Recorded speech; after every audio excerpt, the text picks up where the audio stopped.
Finally.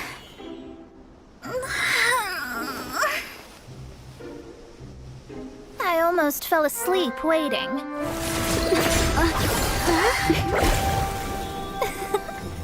Usual, my predictions are correct. You, yes you, come with me. Are you some sort of door-to-door fortune teller? Sorry, but we're not really interested.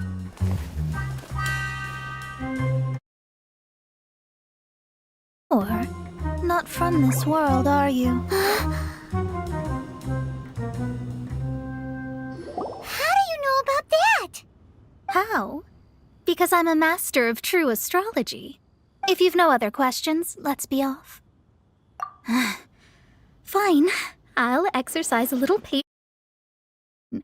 I am astrologist Mona Magistus, but considering that it is most rude to misremember names, I allow others to call me Mona. I am on a mission from my master to retrieve a certain box from Mondstadt. It was part of an agreement she made with a friend 50 years ago. But she isn't as spry as she used to be, so now it's up to me. Not sure what getting some box back has to do with us. Why do you need us to come along? Well, that's because I would also like to take on the guardian of the box. My master and her friend contended in the mystic arts all their lives without a clear victor. If I triumph here, then I will show myself to be superior to my master.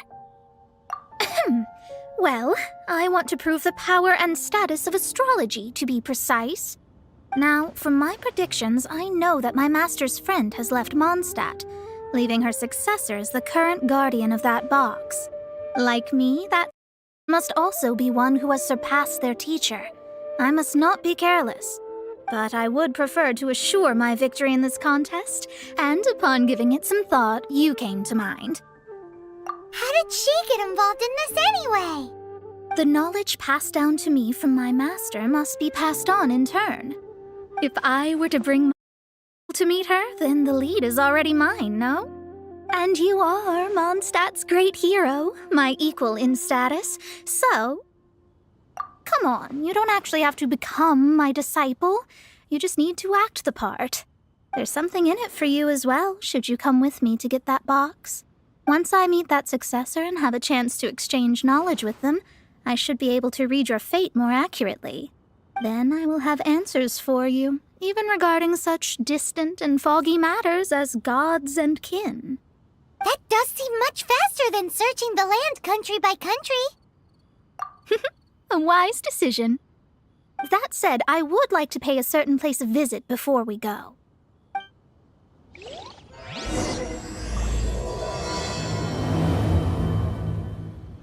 There is a small inn near Mount Tianheng that never sees a lot of business, even though its food is always great value for the money. The owner is...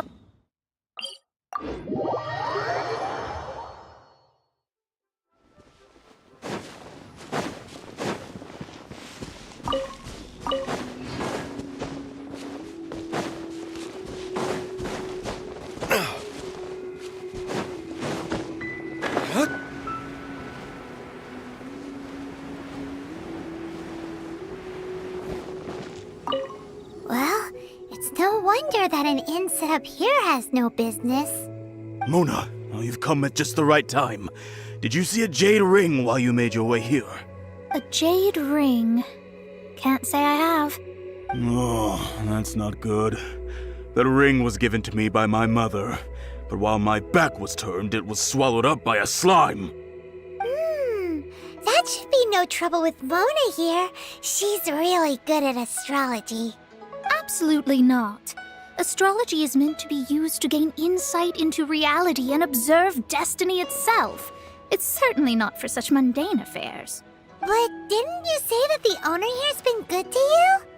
This is a matter of pride and one's state of mind. If an astrologist thinks that their arts can solve all problems, they will be forsaken by the starry ether. Their divinations will lose the power to guide and will not be able to pierce the fog of the unknown before them. Principles are principles. Such a powerful ability, and you don't use it to earn. What a shame. Well, I was going to put up 20,000 mora as compensation, if you were willing. 20,000? Oh, it's nothing. I was just thinking that the person who finds that ring must be lucky indeed to be able to earn 20,000 mora just like that. Yes, of course. Still, the owner's business has had it pretty hard. It must be a truly extraordinary ring to be worth spending this much mora to find. It wouldn't be right for us to leave like this, so let's help to search for it. There may be other means we can employ besides astrology. Oh, Paimon knows where this is going. I know. I'll leave this one to you. This is the first mission I'm giving you as your master. Since it was swallowed up by a slime, maybe we can use elemental bait to lure all the nearby slimes to us. You remember the stuff we helped Master Diluc make? And Paimon actually kept a small amount. Paimon's the very best partner, right? Seems like you already have a plan. Yep, we'll be back in a jiffy.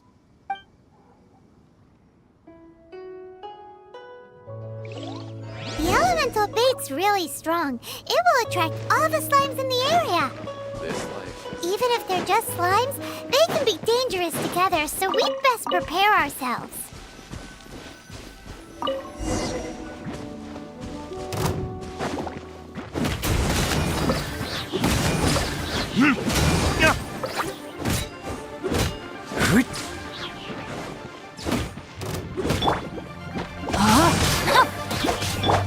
By royal decree!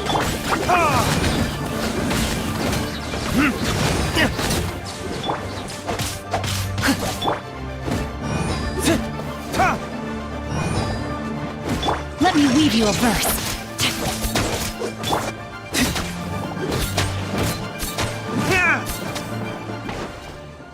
Burn!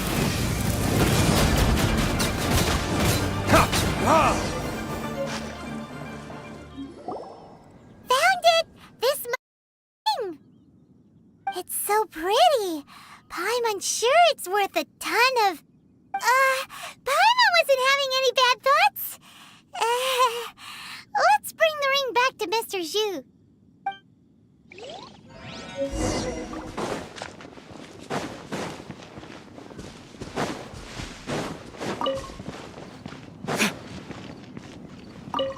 That's it!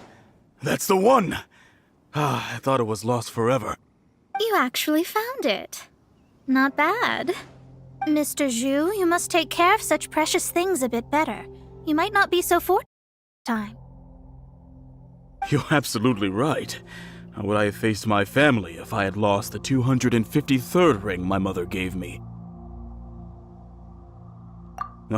Let me explain. My family owns 3 jade mines, and in order to ensure that I would be able to find myself a good wife, my mother had many jade accessories made as heirlooms. I think there might be over 500 of them. Then why would you feel the need to set up an inn here? Well, inheriting the family business too early unavoidably made things boring. Thank you, all the same.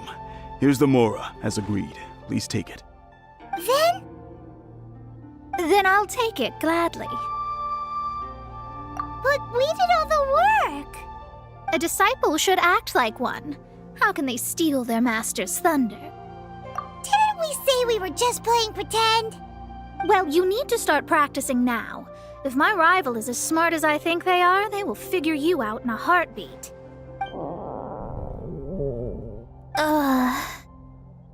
What was that rumbling sound? Oh, right. You mustn't have eaten in days. I'm very sorry. I forgot that you have no... That didn't happen. Forget it. Well, I suddenly feel that you have indeed contributed to our good fortune. I say we spend this money on treating you to a fine meal. If we travel north, we'll reach the Wongshu Inn. I hear the food there is really good, so let's go try it out.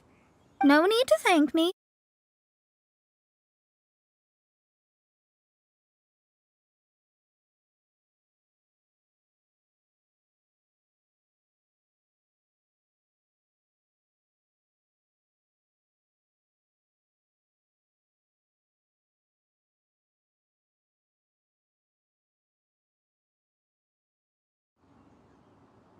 Let's go after her for good food!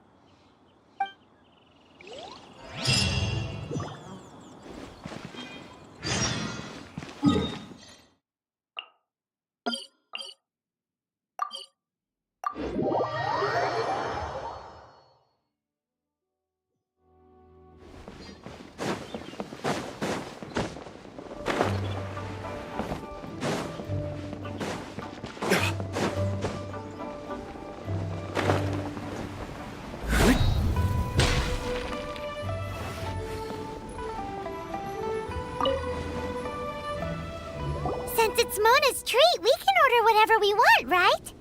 Of course. I am a most generous master, after all. But only if you can finish it all.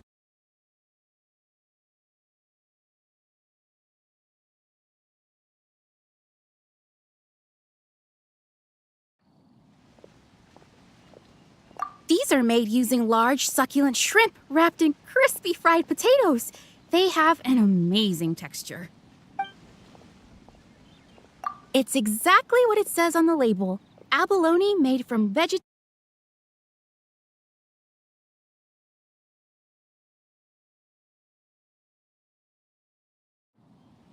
Though tofu could not be a more ordinary ingredient, it and crab roe are truly a match made in heaven. It's one of our specialties. This is a favorite among our regulars. Bamboo shoots, meat, and ham are cooked together, creating a richly flavored soup. Pour a few spoonfuls into each bowl of rice you eat. You'll never get enough of it.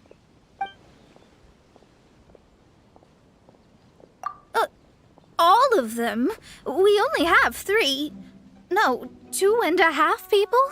Isn't that too much food? That's not how you count it. Besides, Paimon hasn't even ordered yet. Ahem. Squirrelfish, Juyu chili chicken, please. Sure. And is there anything else you'd like to order, ma'am? I'd just like to ask, how much do the current dishes cost in total? Around 20,000 mora. Then, I'll just have some vegetarian noodles, please. All right. A bowl of vegetarian noodles, was it? Please wait a moment. We'll serve you shortly.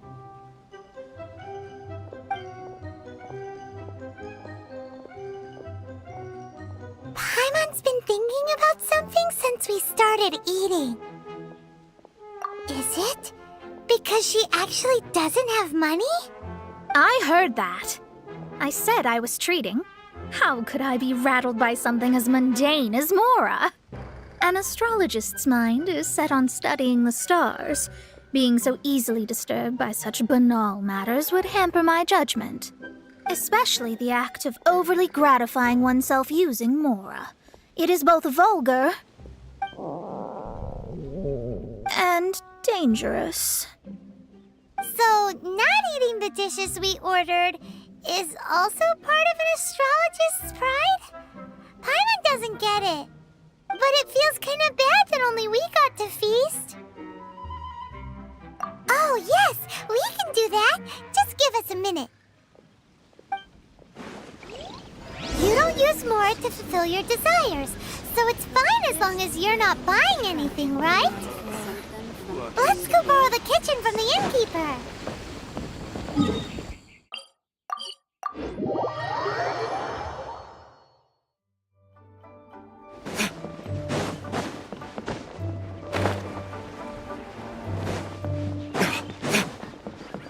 Hello, how may I help you? We'd like to borrow the kitchen here. Ah, I see. In that case, sure. As long as you've prepared your own ingredients, feel free to use the kitchen. If I may, you must be well versed in the art of cooking, yes? How humble of you. Actually, I have a little suggestion. From your clothes, you're most likely not from around these parts.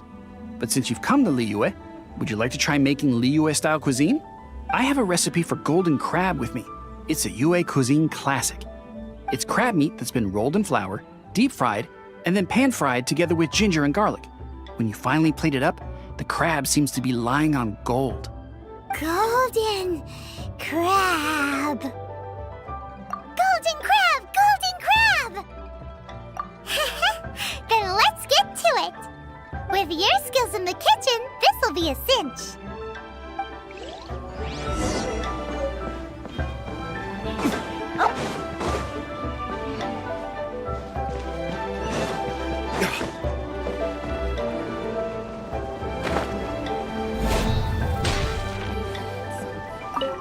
There's no need to spend all that effort on me. I'm not in dire need of food. I am a little hungry, but it's not a big deal.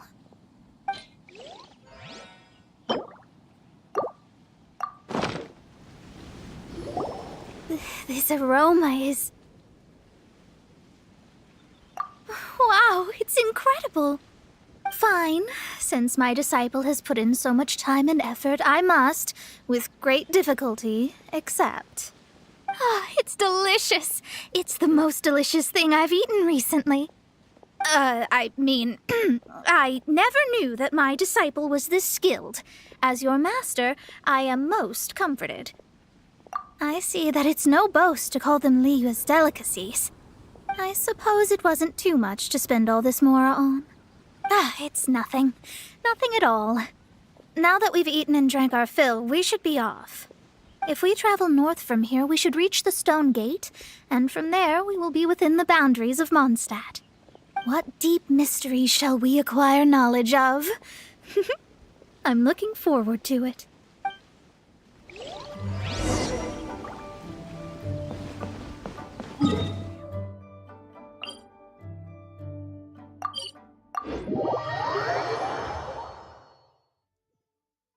Rain, if only you could cleanse the corrupt souls of this world.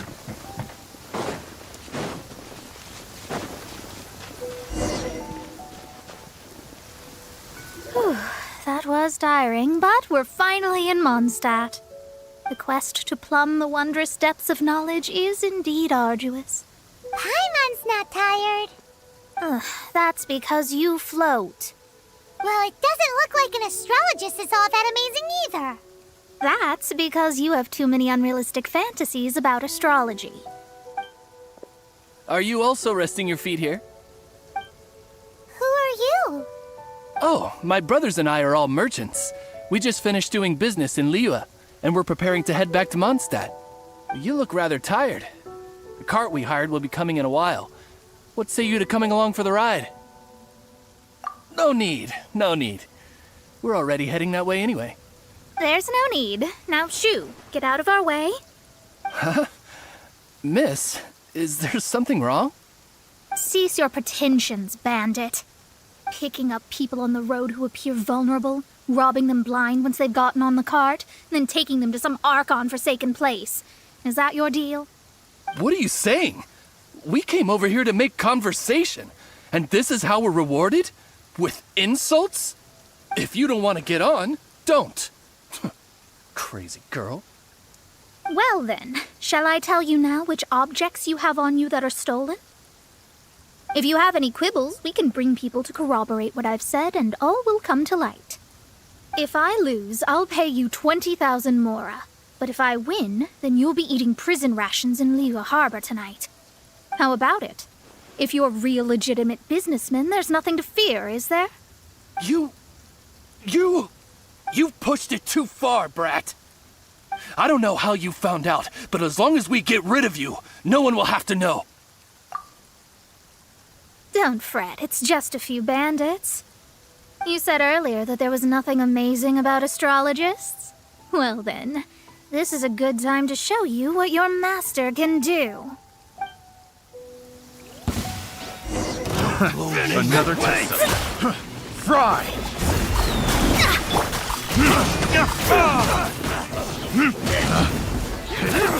The wrong test subject. Odds revealed. Rain outlines your fate.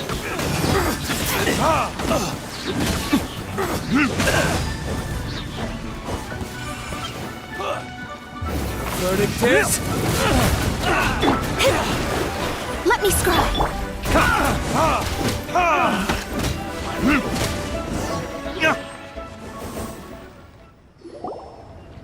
What did you think? Did that satisfy your expectations? Such things are elementary for an astrologist. Lies are worthless before astrology. Destiny and truth are written in the stars. Though it may take more time to garner the specifics, I can read the gist of a situation at a glance. But you did hit some bumps in the road. That's because Teyvat's stars can only display the fates and truths of this world. Anything related to you becomes like a fog that even I cannot penetrate. That is why I must meet that successor. With our knowledge combined, I might be able to gain new insight into your fate. Whatever the case, you've got everything to gain from this trip. All right, I'm rested. Let's get this journey to Mondstadt over with. If only we had a cart. I thought you weren't tired.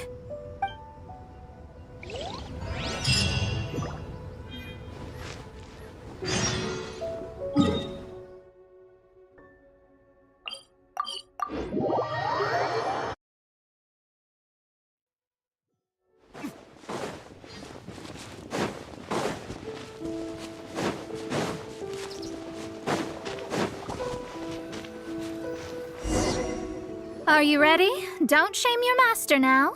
We're about to meet that successor. I guess. Wait, no. It won't do if you have no idea at all, even if you are a fake disciple. We have a rule that forbids us from teaching outsiders, but I suppose I could teach you. My astrology is based on hydromancy, and as the name suggests, I use the reflections in water bodies to observe the true starry sky. Allow me to demonstrate. Watch closely now. From the present station and movement of the stars, I see. So that successor is a young, female Knight of Favonius. Doesn't that sound like Lisa? We will meet her here presently. Well, that's all the information we need. It seems that even basic astrology can't be grasped in one go. Never mind, I'll explain in detail later. She's here. Wow, it's you, Miss Honorary Knight. And Paimon, too, you're back. That's her. The successor to great knowledge. Successor? That's right. I am the astrologist who has plumbed the depths of the ocean of stars. Surely you have long calculated my arrival as well. An ocean of stars? What's that? Does it have fish in it? Fish? No, don't play dumb. Is this some kind of game? I should be the one saying that. I didn't get what you said at all. But my predictions can't be mistaken. Well, let's make sure. Your mother's name is Alice, isn't it? That's right. Oh, so you're Mommy's friend. But she's gone very far away. My readings told me as much. But before she left, she must have imparted her mystical arts to you, surely. Mystical arts? I don't get it. Mommy only taught me to make Jumpy Dumpties. So Glee's mother is the friend and rival of Mona's teacher? Yes. As well-versed in astrology as she was, my master knew only astrology. Alice, on the other hand, was skilled in a great many other mystical fields. Well, Glee's so young. So even if she'd heard this deep knowledge, she might not have understood. Yes. It seems she has inherited the blood, but not the knowledge. What a miscalculation. There can be no contest like this. Yes. So before Alice left, did she tell you about a 50-year agreement and about a certain box? Oh, I know this one. So you're here for that box. I'll look. Wait here. Not this one. Or this one. No, it's not this one either. Ah, I remember now. I buried it together with my new treasure at Windrise. Wait for me. I'll be right back. Clee, don't just run off. Don't you need the things in your pack? I'll help her pack these things back in. You go after her. Looking at how rash she is, I worry for the box.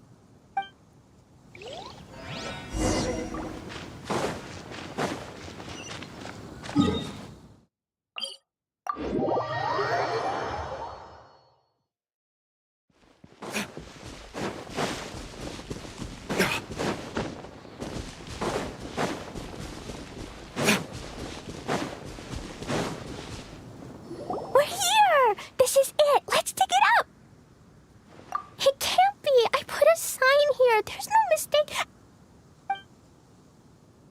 Ah! Dendro's lines! We can talk later! Let's take them out first!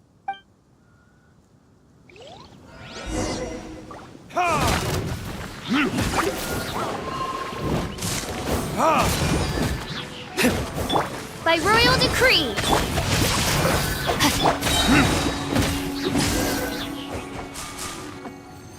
Found it! It's this box! Glad it wasn't damaged in the explosions.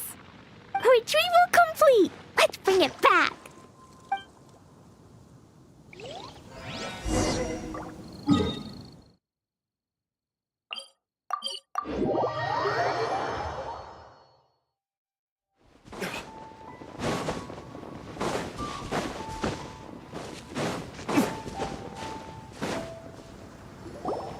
You're back at last.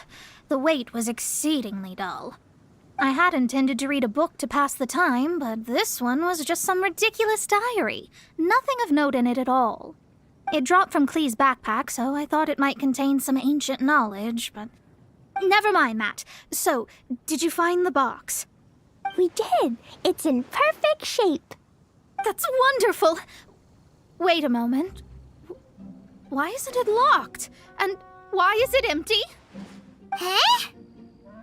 Well, it's because I borrowed this box to store my treasures. Borrowed? But since you're here for the box, I took all my treasures out. That's why it's empty. You used it to store your things? Then where are the original contents of the box? That's what I want. Oh, you want the thing that used to be in the box? You should have said so. You haven't broken it, have you? No, it's not broken at all. It's the book in your hand. What? This. So this book, this diary, is that Hag's... It's her diary from 50 years ago? The thing she wanted back after 50 years was the dark history of her youth? I'm finished. No wonder that old woman said I should not look at it no matter what, or she'd rip me to shreds. Am I in trouble? It was you who said you wanted the box. You didn't say anything about the thing inside. I don't know anything. I'm leaving. Bye. Well, if you don't say anything, your master won't find out, will she? Impossible. Astrology can see through all lies. You've seen it yourself. After having spent all my mora to come to Mondstadt, not only have I gained no knowledge, but now I can't return. How did it come to this? That's so sad. Maybe you could forget everything in that book and then go back. That's... too difficult. And even if I wanted to stay in Mondstadt, it would be... Yes, I mean no. You really have no way with words. Well, then you'll just have to go back and face your master.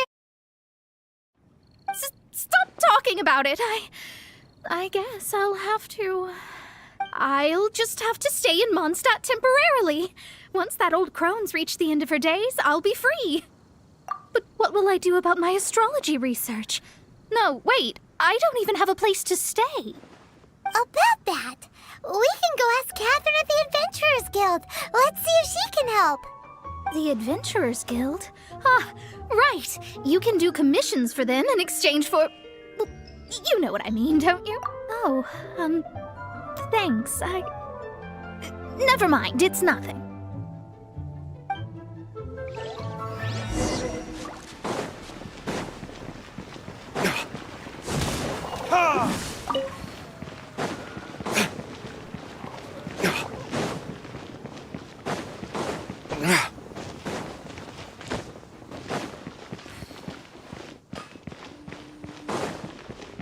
Ad Astra Abyssosk. I see. I understand the situation. There is a magic laboratory in Mondstadt that has been sealed by some unknown person. Although we have a few specialists who could break the seal, they all have their own labs and aren't that interested in the matter. I believe that if the astrologist you mentioned can break the seal, the owner of that house wouldn't mind if she stayed there. All right. Then allow me to tell you where the house is.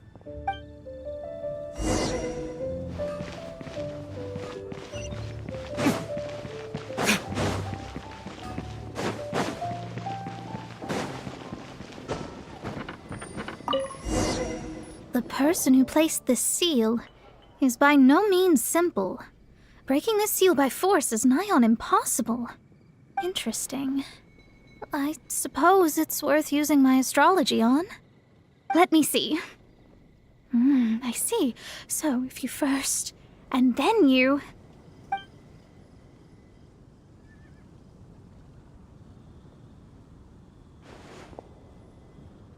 All right, it's open. Holy moly, that's amazing! Now we just need to go back to Catherine and you'll be able to stay here. No need, no need. You have my utmost thanks. You are? Oh, I'm Goth, the owner of this house. I passed by the Adventurers Guild a while back and Catherine told me about the matter. I never thought this troublesome seal would be dispelled so quickly. Does that mean I can stay here? Of course, of course. The facilities inside were just being left there anyway. I would be glad to have someone make use of them. To express my thanks, I shall rent this building to you at the lowest possible price. Rent? I didn't hear anything about rent, and I helped out too. Yes, of course, I understand. I am most thankful to you for that. So rest assured that I will give you the best rates. I mean... Paimon thinks Mona's misunderstood something, but... I guess I don't have any other choice. I'll rent this place. Great! Then we are agreed. I will go prepare the documentation. Please wait here. Thanks for your help. Also, well, I'm very sorry, but I won't be able to do what I agreed to help you with just yet. Without the necessary tools and without new knowledge, it will take me some time to see your destiny clearly. But I promise that I'll do a reading for you first thing once I'm ready. Thank you. Our traveling together was fate. And of the good kind, I'd say. I wish you both safe travels. As for me, I need to think of the future as well. How is she gonna make a living if she doesn't use astrology to make money? Maybe we should come back and check on her once in a while. It would really be bad if she fainted from hunger in there.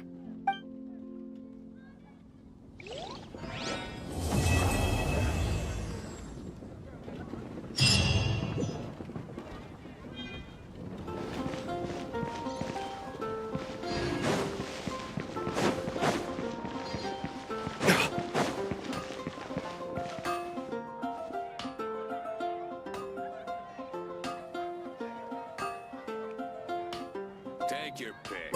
You'll find no second-rate items away. This high up, everyone can hear your You should really bring the Knights of Favonius with you next time.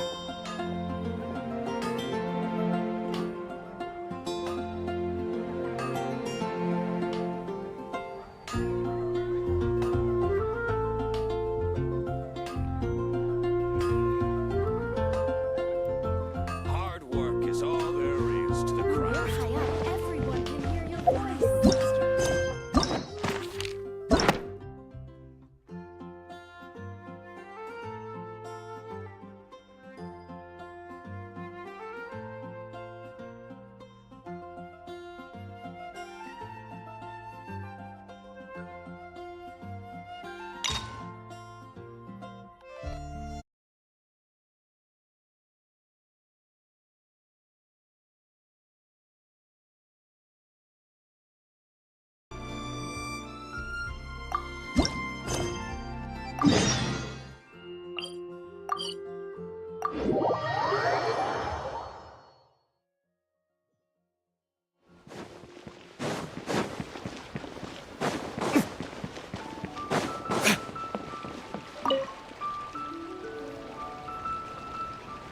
Hi, Catherine. It's us.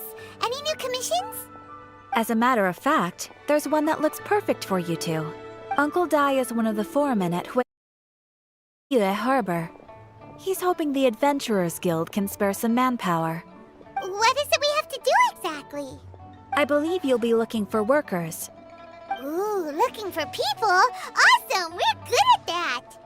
I have no reason to doubt your abilities. I'm sure the details can be worked out face to face. If you're willing to accept this commission, head over to the dock and talk to Uncle Dai.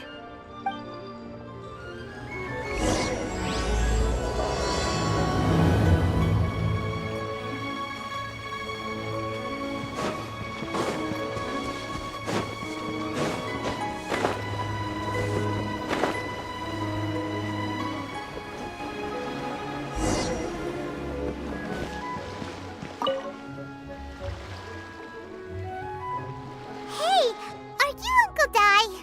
I am indeed. Ah, now then. You must be the adventurers assigned by the guild. Huh? How could you tell? By the clothes on your back and the look on your face. Experienced adventurers at that, I'll wager. Right again! You're pretty perceptive! In this trade, you need a sharp eye for people, not just rocks. Uncle Dai can see what you're made of from a long way off. Alright, my assistant should be arriving soon, so let's just wait here a moment. Woo-woo! That's why we're here! Now there's someone else taking a cut? Well, to tell you the truth, this is a very difficult matter. Too much for adventurers alone to handle life here. So there is someone else! Do you think we're not up to the job? It just occurred to me that you don't have all the facts. The incident in question happened in a mine, and it's a little out of the ordinary, to say the least. Mines are dangerous places, as I'm sure you're aware. As such, I've enlisted an industry expert to cover all contingencies. Last time I checked, adventurers weren't experts in ore appraisal or geological analysis. With a professional by your side, everything should run smoothly. Besides, this guy's the best in his field. No matter the rock, he'll tell you its value to the nearest mora at a glance. I'd go as far to say that there's not a soul in Teyvat that knows rocks better than him. I'd be a fool to not enlist an expert of his caliber. You're a fool if you think you found Teyvat's #1 rock expert. Oh? And why might that be? Because Teyvat's #1 rock expert happens to be a friend of ours.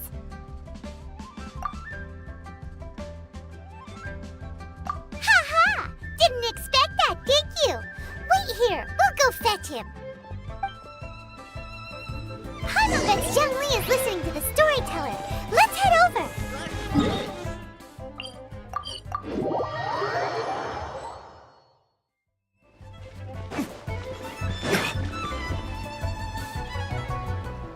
In our last tale, Rex Lapis. Zhongli, there you are. Oh, here for a few tales. I didn't know you two were connoisseurs. Oh, no, we're here for you. Do you have time? Ah, something I'm rarely short of. We need someone who understands geology and ore. Someone who understands geology and ore. Take a look around. Is there anyone in Teyvat more qualified? The requester claims to have enlisted Teyvat's #1 rock expert, but Paimon doesn't believe a word of it. Nobody understands rocks better than you. You appear to have taken his claim quite personally on my behalf. Oh, no. It's just... Uncle Dai doesn't know what he's talking about. Paimon just wants to enlighten him. I see. Well then, it will be my pleasure to accompany you. Really?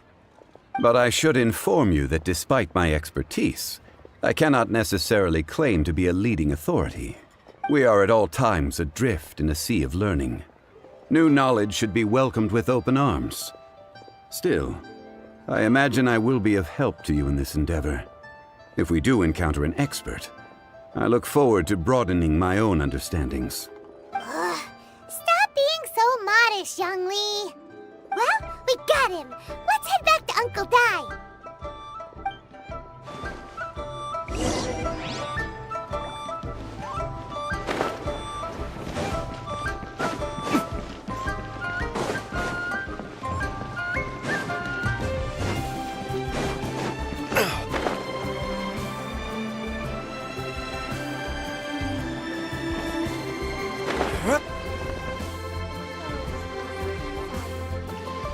Uncle Dai, we're back! Oh, and this must be the friend you spoke of? Yep. Paimon doesn't know who your rock expert is, but he's got nothing on our guy. Let's not get ahead of ourselves. Still, I do have a claim to some experience in this field. Uh-huh, so you say. Wait till my guy gets here, then we'll see. It's no use me singing his praises. You'll have to see for yourselves. Is this the place? Aha! Speak of the devil. Allow me to introduce my assistant, Kun Jun. Young Kun, these are 2 adventurers assigned to us. And as for this gentleman...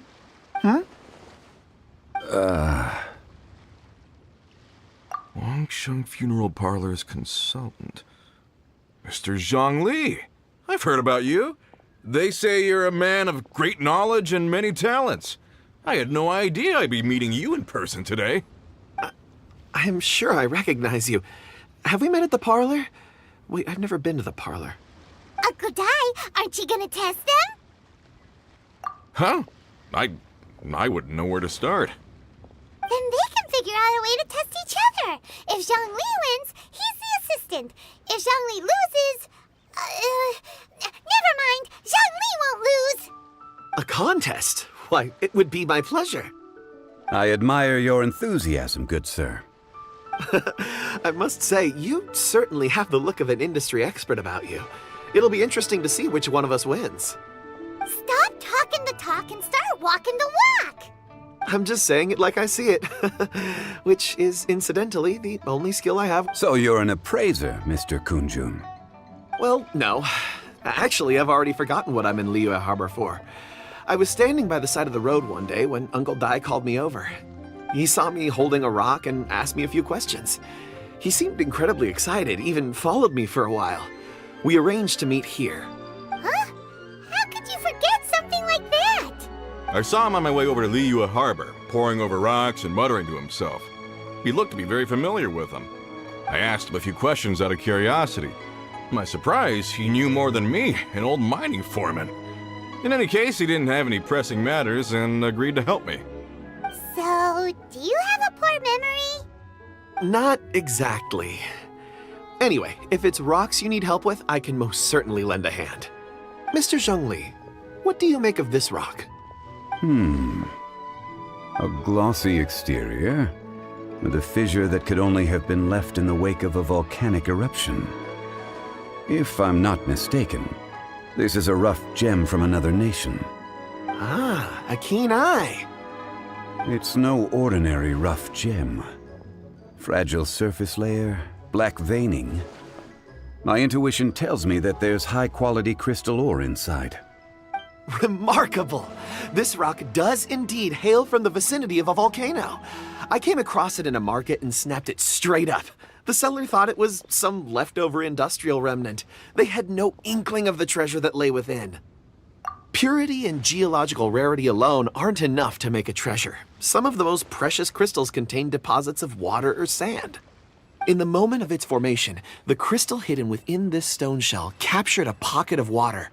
For water to be hidden in its depths, like a moon concealed within a mountain, reflecting shafts of daylight that make it through. Now that's a rare treasure. Such a detailed description. Almost like he saw it with his own 2 eyes. Say, you're not trying to hoodwink us, are you? After all, we haven't even seen what's inside yet. Everything he said is true. Most crystals are born in high-temperature environments. Heat and water aren't natural bedfellows, of course. With water deposits are so sought after. Moreover, this particular crystal contains mountain lake water. A rare find indeed. Well, if Zhongli says so, it must be true. I've yet to encounter anyone with a judgment as shrewd as yours, Mr. Zhongli. How did you know exactly what lay within? I've seen many such stones in my time. I recognized it immediately. I hope you didn't mind me flaunting my experience, Mr. Kunjun. Of course not. I feel I've met a kindred spirit here today. I hope you will accept my friendship. Uncle Dai, it would be a mistake for Mr. Zhongli not to join us.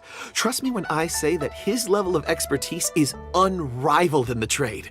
You won't come across another of his caliber in your lifetime. Very well. There is strength in numbers, after all. Everyone, follow me to the chasm. There are men counting on you to find them.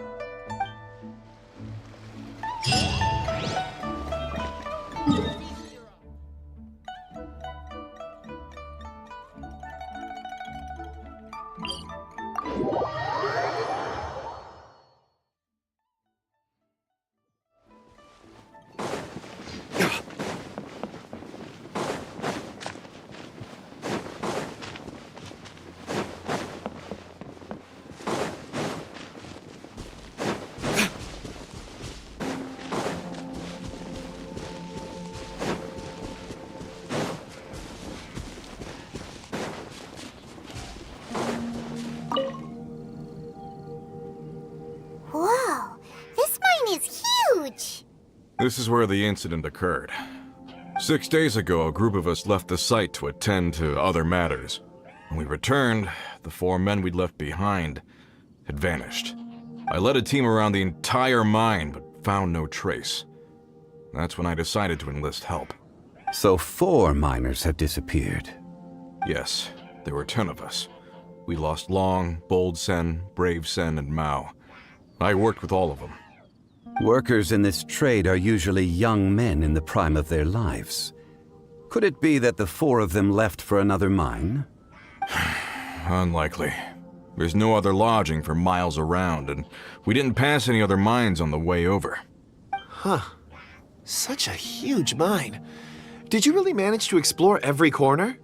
Underground, overground. We left no stone unturned. We tried everything short of digging further into the earth itself. How could 4 sturdy young men just vanish into the bedrock? We'll need to explore the site ourselves before extracting any conclusions. Very well. I'll wait here. Please, proceed wherever you'd like. If you come across any clues, let me know straight away. So strange. How could the 4 of them just suddenly disappear? Did they run away from... Over here! What's this? A pile of shirts, some trousers.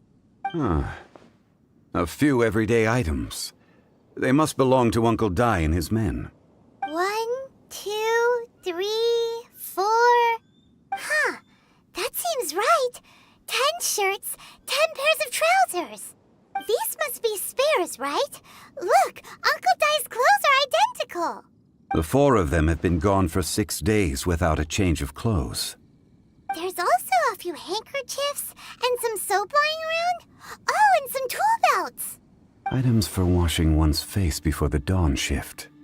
Mining equipment. So, they didn't take any supplies. Correct. Improbable. There are 4 pickaxes missing. It seems likely they left with the tools of their trade. They had time to take their tools, but not their everyday items? Curious. Huh. Why would someone set off with their tools, but leave their luggage behind? 1, they were working close by and didn't need to move their personal effects. But seeing as they've yet to return, this seems an unlikely hypothesis. Or 2, they were forced to leave and had no time to think about their supplies. Oh. It's certainly a possibility. We'll need more clues before any further inference can be made. If they didn't leave, maybe they were made to leave. Let's make a note and let Uncle Dai know.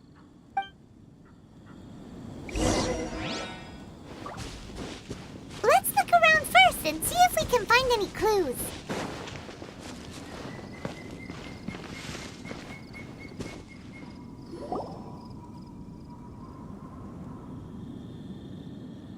Kunjun, what do you have there? Oh, right on time. Did you find anything? There's a chunk of ore here. Perhaps there are clues within. Or, what does it have to do with the disappearance? Let's find out. I'll give it a try. A moment, please.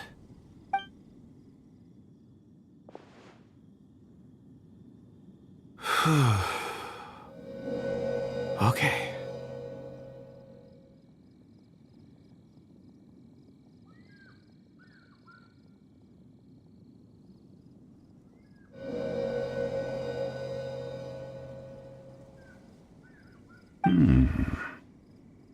Looks like he's concentrating really hard. What's he up to? I see 4 men following someone out of the mine. It looks like a child. A child? What's a child doing in a mine? I'm not sure. Also, how did you see anything exactly? Oh, I don't mean see in the traditional sense. I would appreciate it if what I'm about to tell you remained a secret. It's a little odd. I've never dared to tell anyone before. I can perceive the memories of ore. Huh? Perceive? So there's no conjecture at work? You mean you can put your hand on a rock and boom, it just happens? I've always sensed that ore contains memories. Sometimes it records events that occur in the surrounding area. All I have to do is touch one and focus my attention, and the memories come to me. Amazing! So you can find out everything that ever happened there. It depends on the ore. Some ores have astounding memories. Others, like iron ore and white iron ore, aren't up to much. Their memories are hazy. Core lapis and crystal memories are much stronger. They record more events and in greater detail. Stone seeing. Fascinating. A rare ability indeed. It was prudent of Uncle Dai to recruit you, Mr. Kunjun. I'm glad I can be of assistance. Based on what I saw, I believe they followed this path. This will take us north, away from the mine. North. Another clue for Uncle Dai. Let's make a note of it.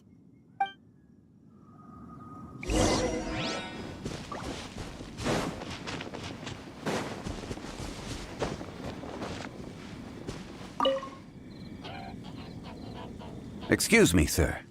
Are you one of the workers here? Ah, yes. You must be here about the disappearance. Please, find them if you can.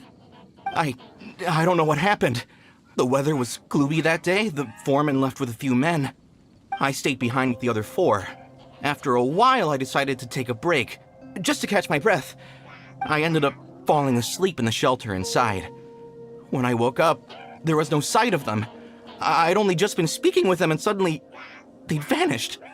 Maybe I'm next. So the men that were out working disappeared, with the only one left to tell the tale having been asleep in a shelter. Perhaps an accident occurred on site. What a scary thought. incident. We should note that down too. Found some clues. Time to report back to Uncle Di.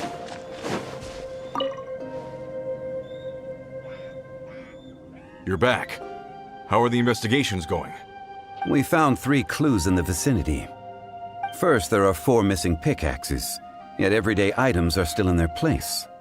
This suggests that your men didn't leave of their own accord, but were forced to. Forced to? But who would kidnap miners? Who indeed? Second, there were 5 workers at the mine. One of them left the site to take respite. When he awoke, his colleagues had disappeared without a trace. Those who kept working all disappeared. The one who left early emerged safe and sound. It would appear that the incident occurred on site. Now that you mention it, I recall Bravo saying that he took a break. Could someone have entered the site and simply walked away with them? This leads me to my third point. Mr. Kun-jun here made good use of his, expert techniques to arrive at a conclusion. It was a child that took your men away. A child? But there are no settlements here for miles around. There's no way a child would have made it over to the mine. Unlikely as it sounds, that's our conclusion. Your men were following a child. Where did they go? We believe that they followed the road north, away from the mine and toward the ruins. North? Right. I'll rally my men and head in pursuit. You've been invaluable to the investigation, but leave the legwork to us. If we set off now and make haste, we might be able to catch them. Not so fast. The incident occurred 6 days ago. Even if they set out on foot, they will have covered a lot of ground by now. You're right. New plan. I'll lead my search party over to the settlements further out and make some inquiries. There are only a few settlements around here with lodging for the night. We'll go investigate and see if we can come up with anything. In the meantime, you could keep looking for clues. If we don't see each other, let's reconvene at Wangshu Inn tomorrow evening. Agreed. All right. Me and my men will get going.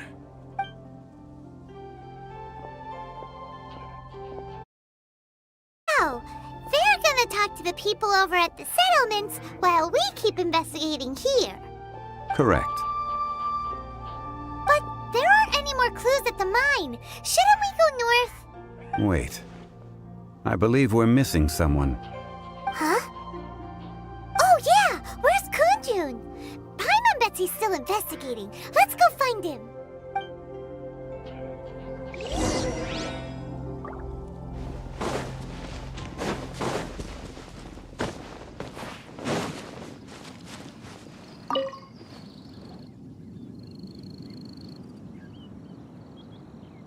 Kun-jun, what are you searching for? We're all out of clues. Let's get going. Apologies. I'm conducting a quick search for my own benefit. I'm looking for a precious stone known as Dragonfall. Dragonfall? Dragonfall is often used in forging. What use do you have for it? I don't know. I'm sorry. I don't recall why I'm seeking it. I've been feeling very absent lately. Name and address aside, I'm having trouble remembering things. In fact, I've been feeling extremely anxious, as if there's something I've forgotten to finish. It's an unpleasant sensation. Oh, Paimon knows that feeling. When you know you've forgotten something, but you can't remember exactly what it is. I don't even know where to start with it. I've been aimlessly wandering. That day at the market, I overheard a conversation while I was buying something. They mentioned Dragonfall. It sounded so familiar to me, as if whatever it was I had to do was linked to that stone. So, I decided to look for some. Perhaps if I can retrieve some, I'll remember what it is I have to do. I see. If I am able to during our endeavor, I will help you look for this stone. Really? Oh, thank you, Mr. Zhongli. You're too kind. Think nothing of it. Shouldn't we get going? Heading north from the chasm, we'll reach Lingju Pass. If this is indeed the path they chose, there will be traces. Great! Let's have a look!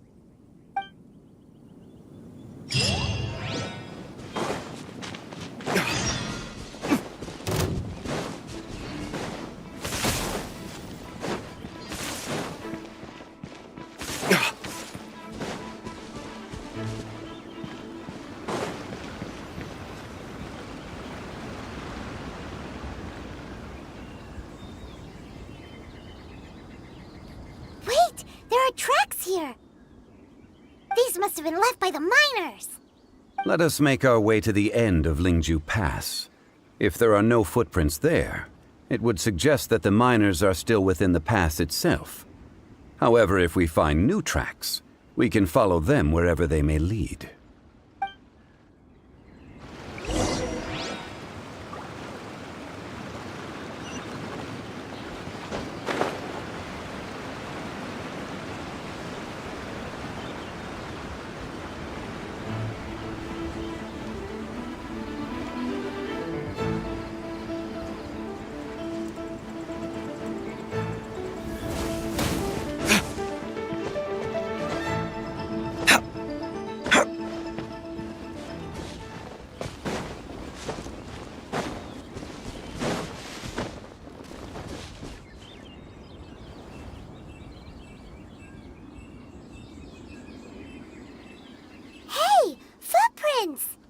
It would appear that they made their way through Lingju Pass and kept moving.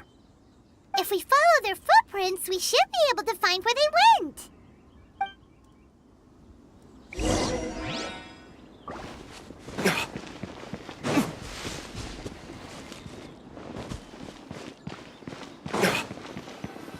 Oh no, the footprints end here. We should inquire with anyone nearby. If the miners came through here, they may well have seen them.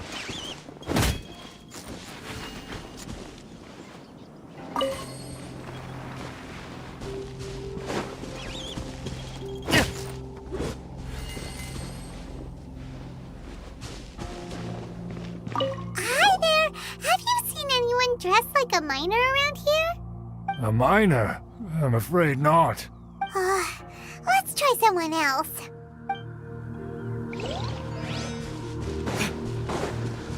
Hello!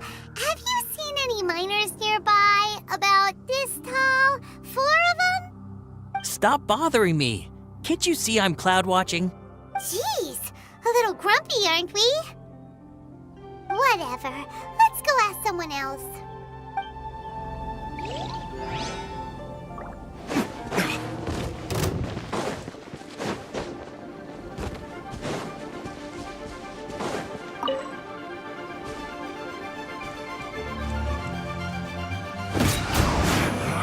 You can't run! Oz, reveal that! Well, No, my sword! I miscalculated. Hey there! Seen any miners? It must have been about 4 or 5 days ago. There were a few men who came through here carrying baskets and picks. I guess that could have been them. Yeah, that's them! 4 or 5 days ago. It appears that they were moving slower than we'd anticipated. Traversing the geography of Lingju Pass must have held them up. It was so strange. 4 big guys with lifeless expressions. It was like they were in some sort of trance. And there was a child staggering in front of them. Huh. This child. Did you see what they look like? I caught a glimpse. Blue hair, short. I think it was a girl. She wasn't smiling. In fact, she looked very serious. And they took this road? Yes, they followed it straight from here. Let's go after them!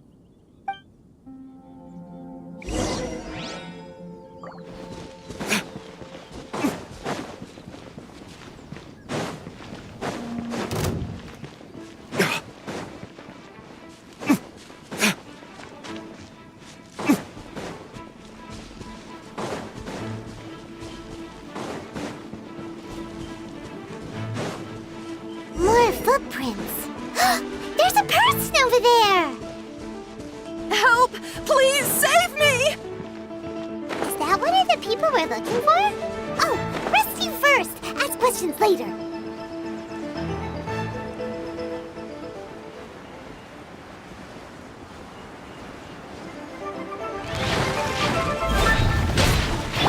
Rain outlines your fate. By royal decree. Burn!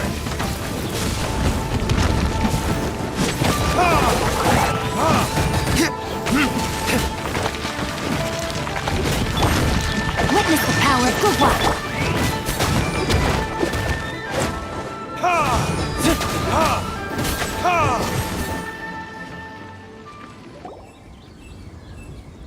Those monsters were so aggressive. They must have noticed me walking through. Before I knew it, they were all over me. Thank you all for saving me. My name is Wanyu. I belong to Liyue's Shengyu Hall. I head up our human culture and civilization research. Huh? You sure you're not a miner? A miner? Yeah, we're looking for a group of 4 strong fellas carrying mining equipment. I think I saw those people. Really? Yes. I set off from Nantianmen the day before yesterday, heading for Lingju Pass. About halfway there, I came across some people. A few men and a child. I was in a hurry. I didn't get a good look. I'm afraid I'm not even sure what they looked like. Apologies. I think that's all we needed to hear. Thank you. I hope it's useful to you. I'd better get going. There's a conference I need to attend. Again, thank you all for your help.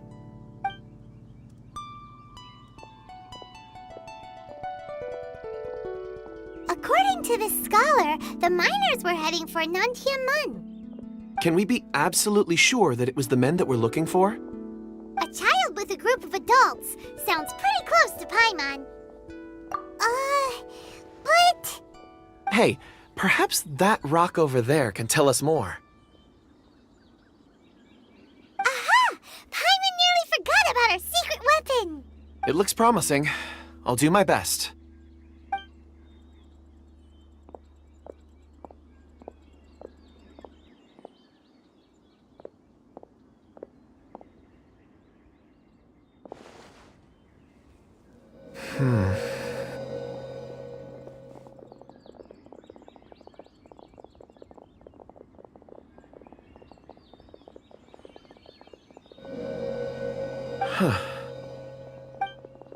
It's the same group, all right. They followed this road. Mr. Kunjun, your stone seeing is something I won't forget in a hurry. I suppose it is an asset, though I rarely find a use for it. But praise from Mr. Zhongli is high praise indeed. It's a good thing we brought our Kunjun compass along. We would have lost all sense of direction a long time ago. You think so? I guess it's been a worthwhile trip then. It feels like we're cracking a criminal case. It's a lot of fun. Be that as it may, we would do well to keep our guards high. 4 fully grown men in a trance-like state, walking ceaselessly day and night, over hills and mountains, led by a child. This is no ordinary incident. Oh, you're quite right, Mr. Zhongli. We should have our wits about us. That's not all. Our scholar was attacked by Geovishap hatchlings, but the level of aggression they exhibited was unusual. We have encountered many clues along the way. So far, they've pointed us in the right direction. The miners headed in the direction of Nantianmen the day before yesterday. From here, they would have had to navigate a perilous mountain road. Nantianmen, we should be able to catch up with them. Great! No time to lose! I left a mark in the vicinity just now. If Uncle Dai does pass through here, it should guide him to us. Clever thinking! A classic Zhongli move!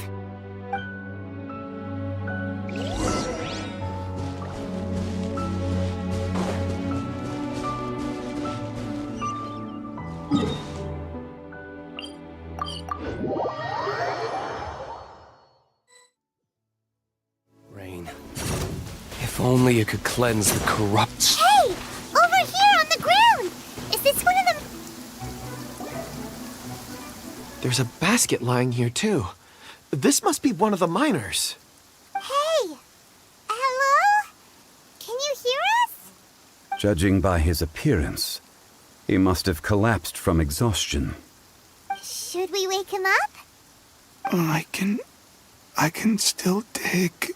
Sounds like he's whispering something. It seems that he thinks he still has work to do. Something's not right. There's a camp nearby. We should take him there and monitor his condition before deciding our next move.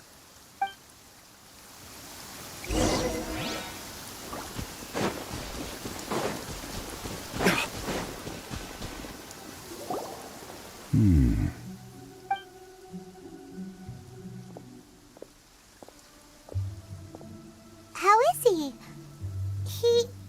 He won't die, right? He's worked himself into a stupor. Thankfully, he's not in serious danger.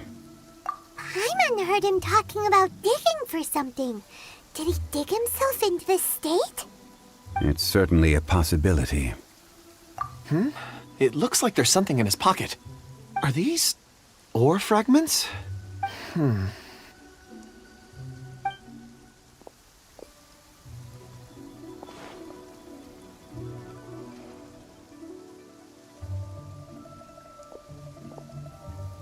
I just witnessed the memories within these ore fragments. This person brought these fragments out of the mine. He's one of the 4 that we're searching for. How he came to be here is what we need to understand. So he was kidnapped and then abandoned here. But if they didn't need him, why bring him all the way out here? Unless something happened. Something that led him to fall behind. Ugh. Paimon's had enough. This is too mysterious. Oh, wait a moment. Seeing these fragments has jogged my memory. I have something for you. What is it? Ooh, is it a present? Something for us? As I mentioned, before I met Uncle Dai, I was in a daze. After setting out with you on this case, it feels like a fog is lifting. I was so happy when Uncle Dai enlisted you to help. I would never have managed to track down these clues by myself. These are some crystals that I bought from the market. Not any old crystals, mind you.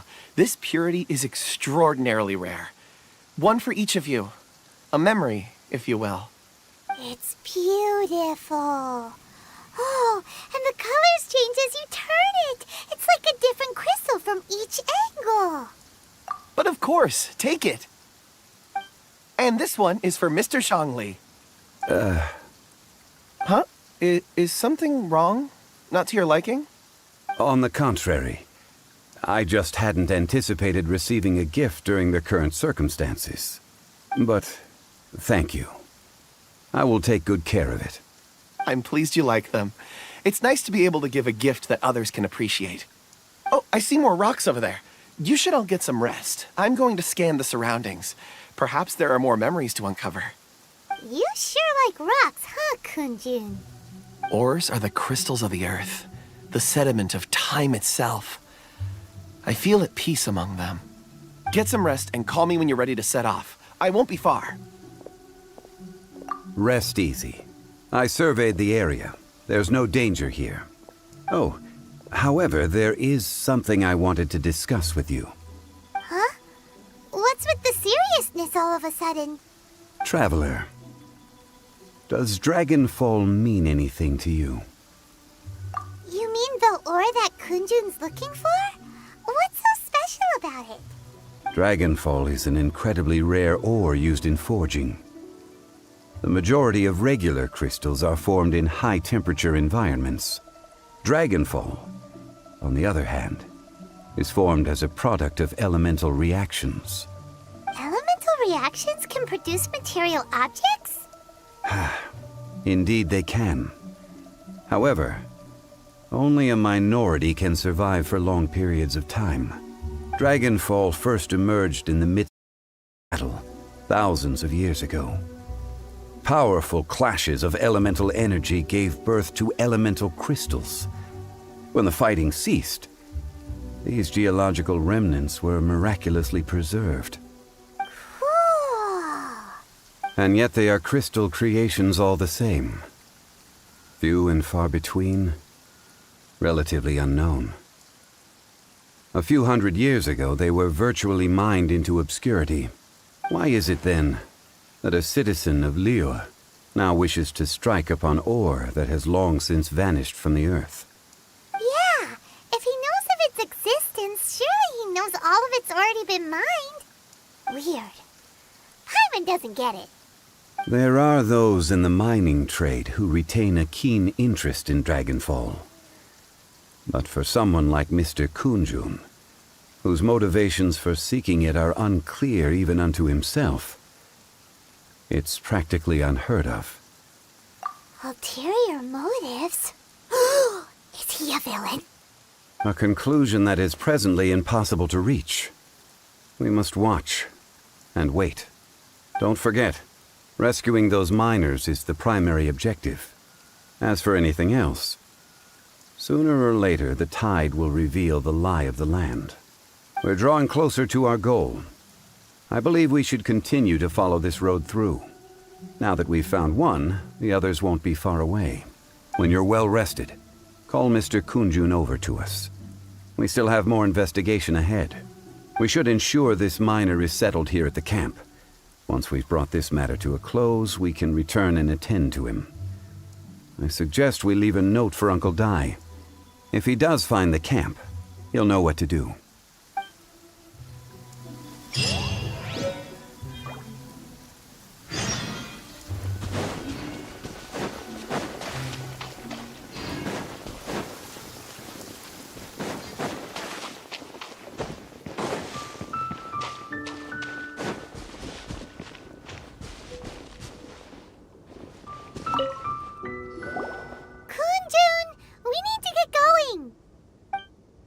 No problem. I'm done here.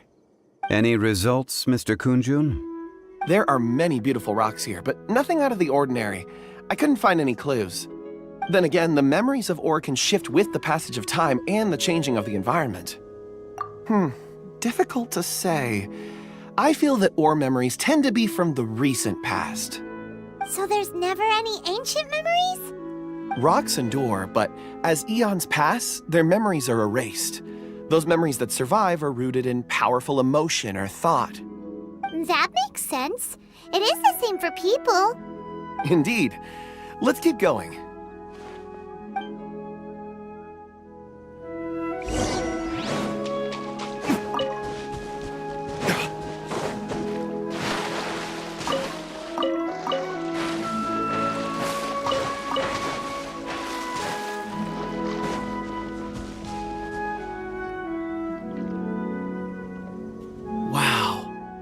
Such an immense tree. And there's so many mysterious-looking crystals up there, too. Amazing! This ancient tree. Let's conduct separate investigations. I'll take that area. Perhaps you could survey this section. All right, then. Kunjun, can you see anything worth investigating? Well, there is this stone tablet here. Doesn't seem very interesting. Paimon's gonna look over there. Huh. It's worth a try, surely. Let me see. Oh!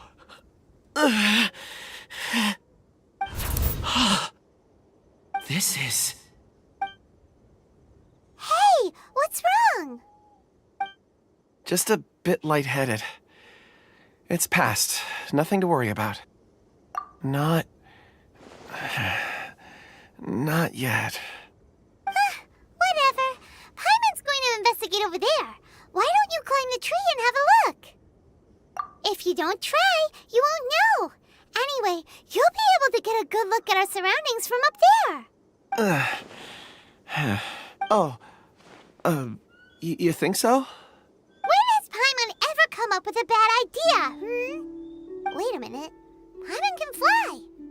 All right, Paimon will go. You wait here. Paimon will... All of you, come here. Huh? Zhongli's voice came from behind the tree. Did he find another clue? Quick, let's go see. Maybe he found another miner.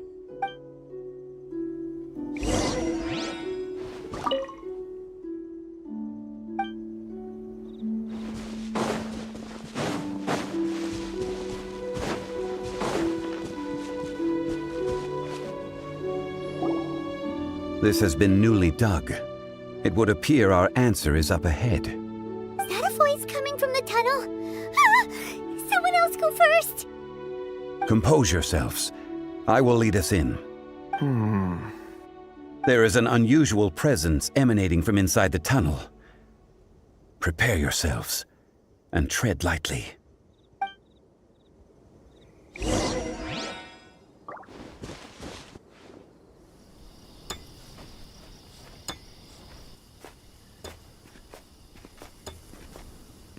Huh? The missing miners are here! What are they digging for? I'm afraid that this whole tunnel is the fruit of their strenuous labor. Huh? That gate! Has it been there all along? Digging a tunnel to this ancient seal. Had they not been discovered, they would undoubtedly persevere to the gate.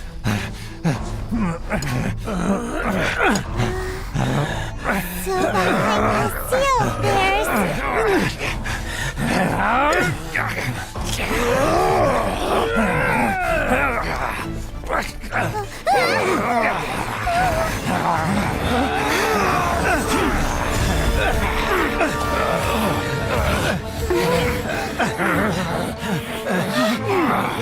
What do we do?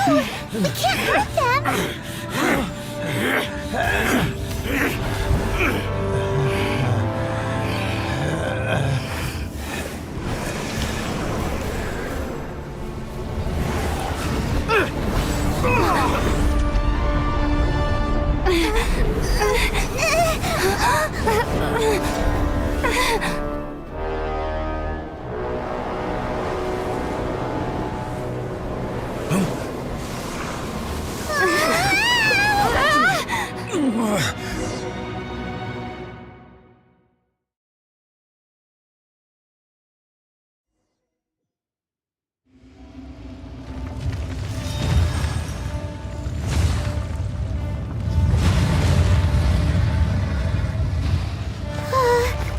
What type of monster is this? Morax, you arrive at my doorstep of your own volition. Excellent. Taking revenge for sealing me away will be all the easier. So, the little girl is your power incarnate. But if you recall, Ashtahan, this is not how we intended for events to transpire. Waste not your words. Your life is mine. There is no atonement for 1,000-year pain!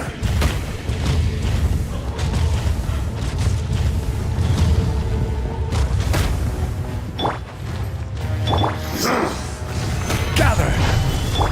By royal decree, rise.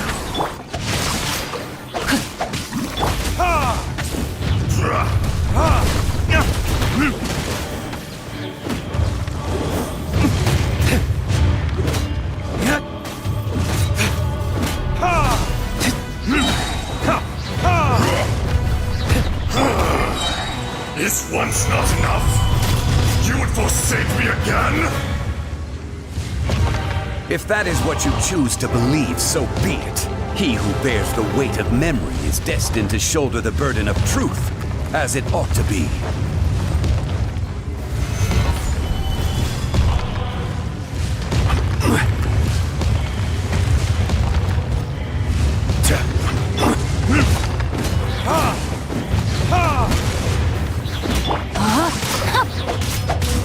Time to act.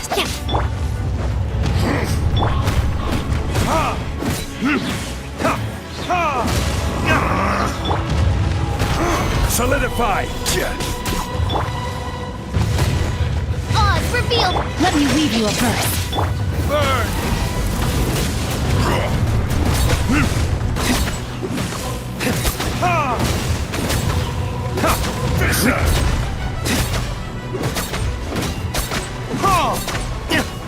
Morax! You think you can destroy me?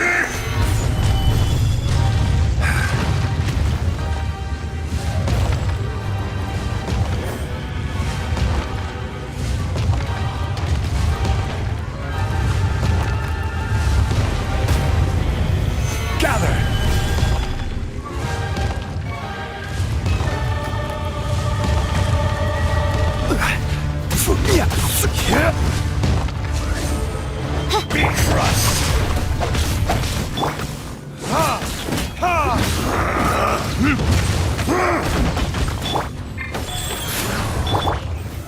Solidify! Time for retribution!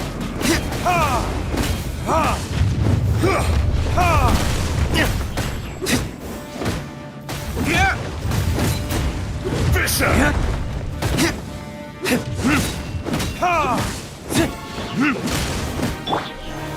Gather! No, my sword! The enraged earth will not absolve you!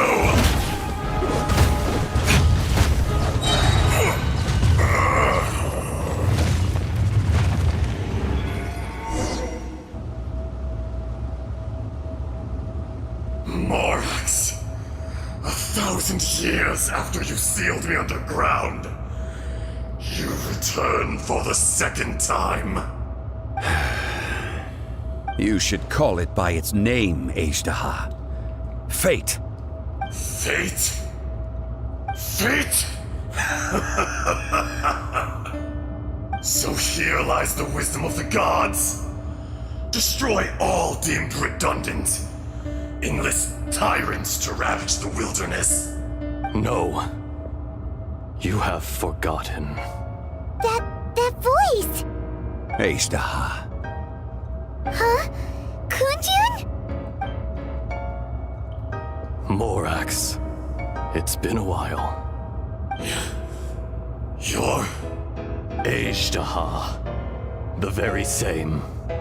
During the battle, you imbued us with your power. Yes, it was all I could manage. Forgive me for concealing the truth, traveler. There were things that only became clear to me upon reaching this tree. Allow me to elaborate.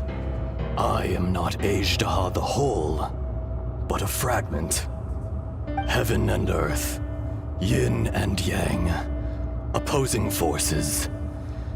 You can consider the existence of me and the Ajdaha you see there to be a reflection of such polarities. We are a schism of the will of Ajdaha. So there are two Ajdahas? No, it can't be. That's impossible. When the seal loosened, your power manifested in this world as a child. With this new identity, you were able to vent about the forces that suppressed you. But would anyone listen? Would they even care? That's when it occurred to you. The loosening of the seal constituted an opportunity to strike back. Kidnapping the miners was all in aid of digging to the entrance to the seal itself. Your plan was to launch an attack on both ends, from outside and within, thereby fully destroying the seal. The audacity! Are you insane? If you truly are a part of me, how is it you find yourself standing on the side of the betrayer?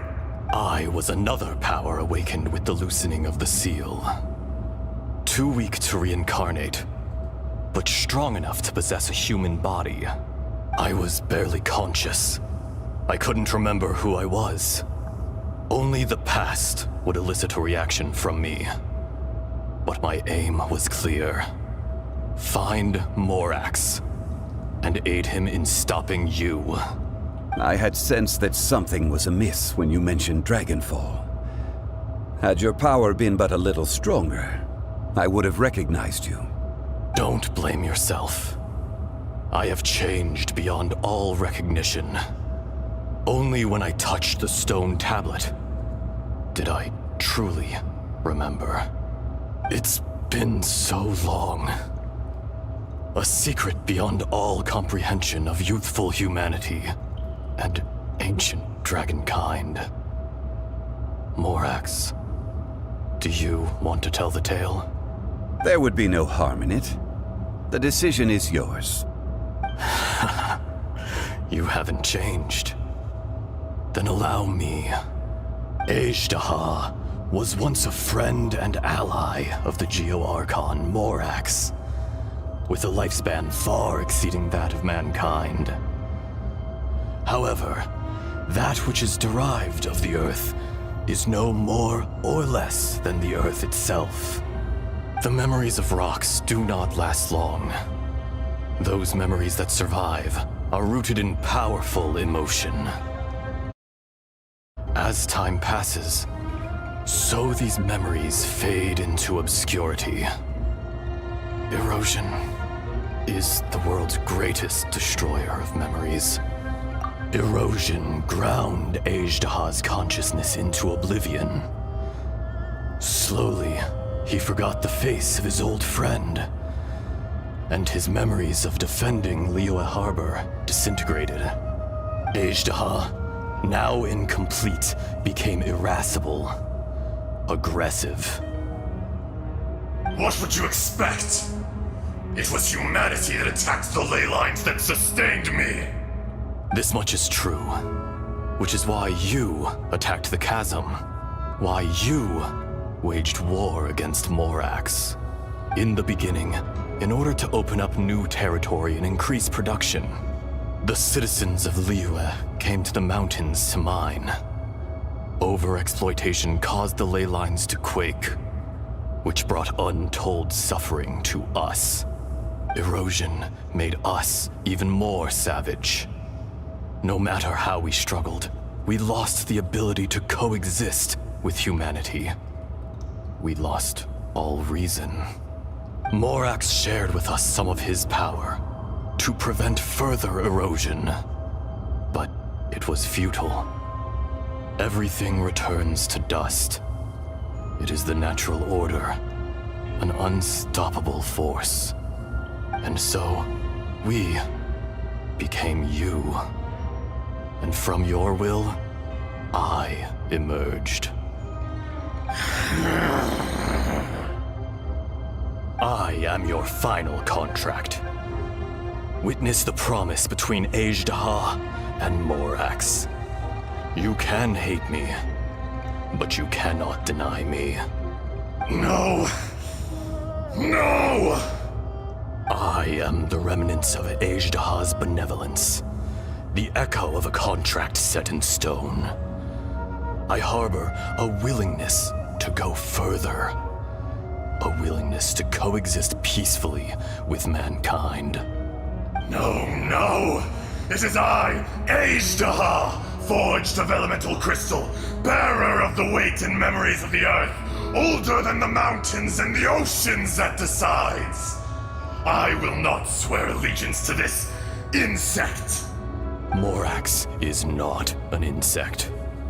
A lord over insects is nothing but an insect in turn. You forgot yourself. Nobody held Morax in higher regard than you or I. That which you have forgotten, I hold here in my heart. If you are the memory of the earth, then I am the memory of coexistence. Of coexistence with humanity. All powers under heaven, rise and fall of land and sea. A star appears within the wild. A sun ascends as bright as jade. Strange. What is this feeling? And all this? You are spent, and I will soon disappear. Before I do, heed these words. In the wilderness, snow falls on a spring day. In an instant, it will melt. Even where it is fleeting and leaves no trace. Even where it will never fall again. No! That isn't true! I don't accept this as fate!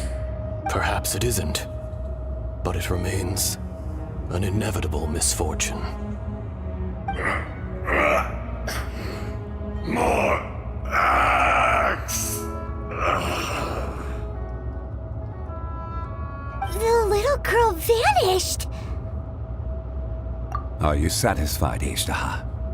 I had to make amends. Satisfaction had no part in it.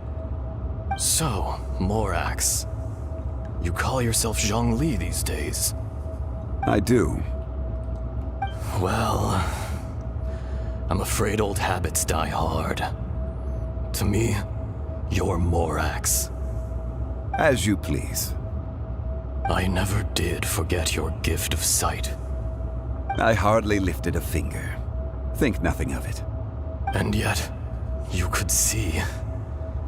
You wouldn't know the yearning of a blind dragon, searching for the sun.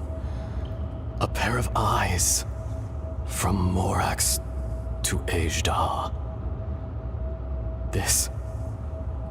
I will remember this. Your power is nearly spent. Perceptive as always, my friend. Shall we get going, you and I? Surely the pressing matter is still that of the miners trapped outside the seal. Indeed. Hence the need to get going. To fix the damage left in your wake. Straight down to business as always. Let's go.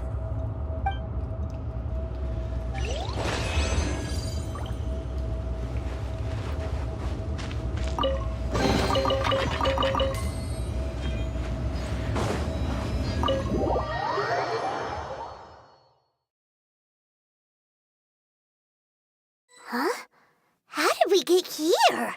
We need to go back and check on the miners!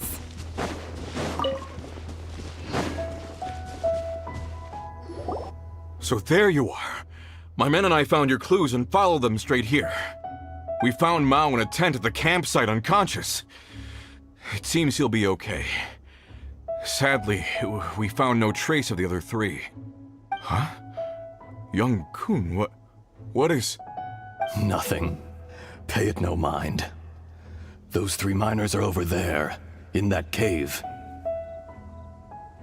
Cave? What happened? They're exhausted, but not in danger. Don't worry.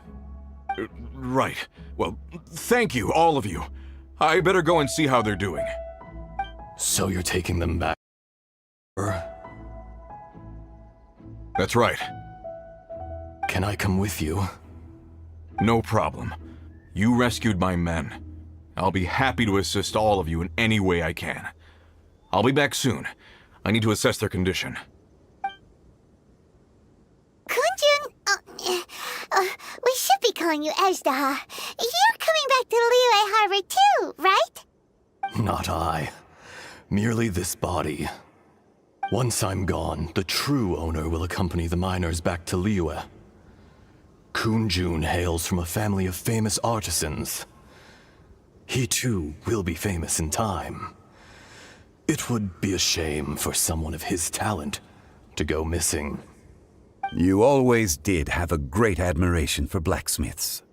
Curious how swords and daggers are blind, yet their creators see so much.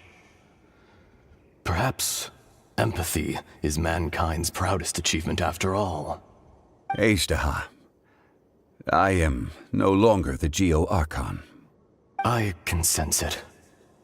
Today I am just an ordinary citizen of Liyue. Even you met such a fate. Let's get the difficult part out of the way.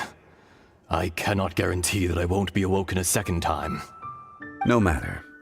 If that day comes to pass, Liyue must prepare itself to face you. And how will Liyue fare without Rex Lapis?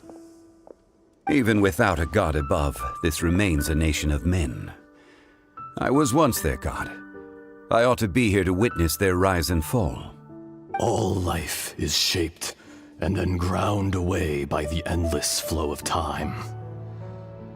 You were always the strongest among us. Yet, it would seem that even you have been eroded. That's unimportant. Fate is ordained by heaven. Even if our mission had already concluded, It would be cowardly not to strike out on the road of departure. You may live forever, doomed to a lonely existence. Yet, even this is temporary.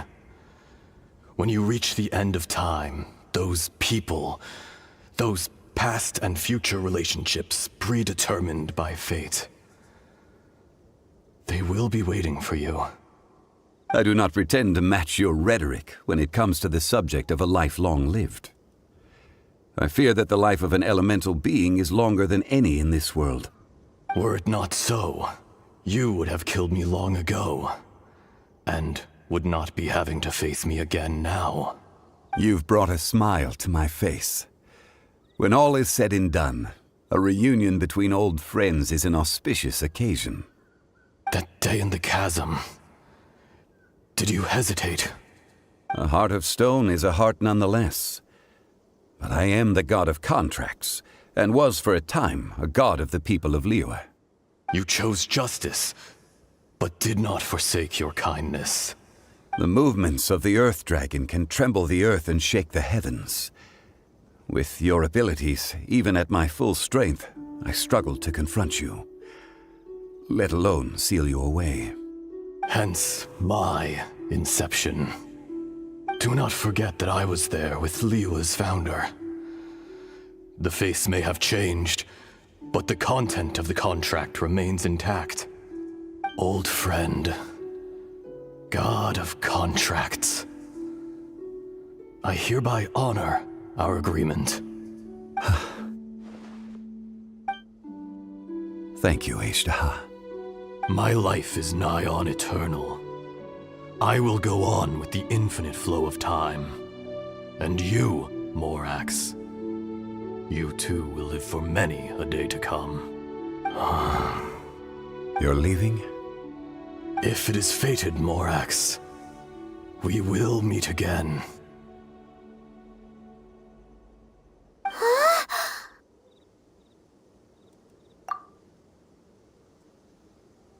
Yes. Don't be alarmed. He's only asleep. Whoa. That was so weird. It was like he suddenly became another person. In fact, we have yet to meet the real Kunjun. He was. Centuries may have passed since then, but events from 1,000 years ago remain crystal clear in my mind. In our last tale, Rex Lapis was walking alone in the mountains. He heard a remote voice, unlike any other, coming from a crack in the earth. Most of the ancient geo-life forms that live below Liyue are blind, having not seen the sunlight for an age. The voice was sometimes sad and song-like. Other times it was loud and thunderous. The Lord of Geo searched here and there before finally unearthing a strange stone from the bedrock. That's how Ishtaha was. I answered his wish and took him above ground. The Lord of Geo took pity on the rock spirit and carved it into a magnificent work of craftsmanship, a vivid representation of a dragon. I bestowed him with a pair of eyes to see the world and came to an agreement with him. With his fingers, he made 2 eyes. Quicker than words could tell, lightning flashed and thunder roared, and a living, breathing dragon soared into the clouds. I agreed to let him live among the people above ground, but if the day ever came when he brought ruin to order, he would once again be sealed in the dark. The dragon accompanied the Lord of Geo, fighting campaigns alongside him in the 4 corners of the world. We have a saying to eulogize these events. The crash of a spear brought billowing dust. The mountains and waters made way at the sound. The sight of a dragon bestowed with a touch the promise of rainwater blessing the ground.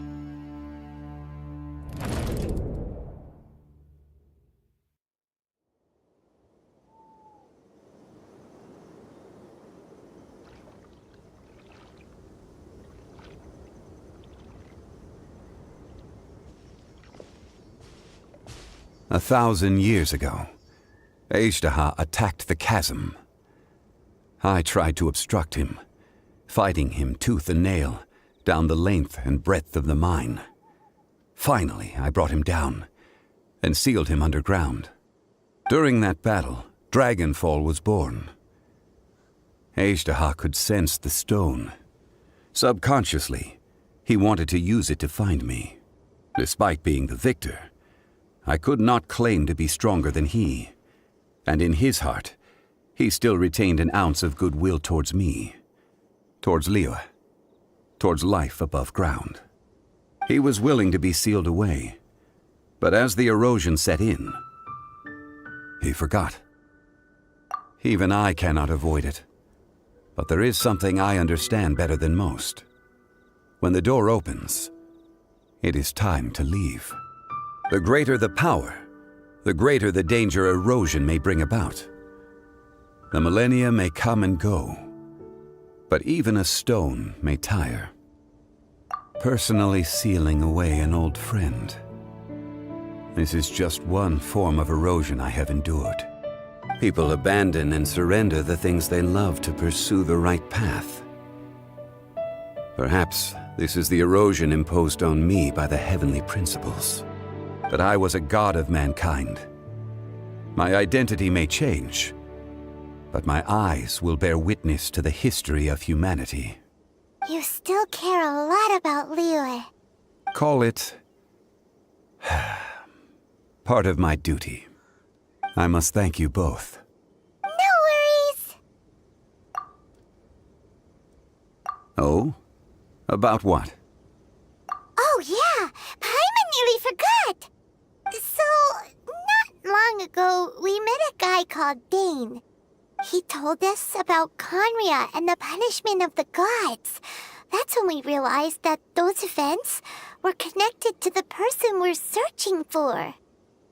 Zhongli, you're a god. You've lived through thousands of years of history. Surely you experienced the incident?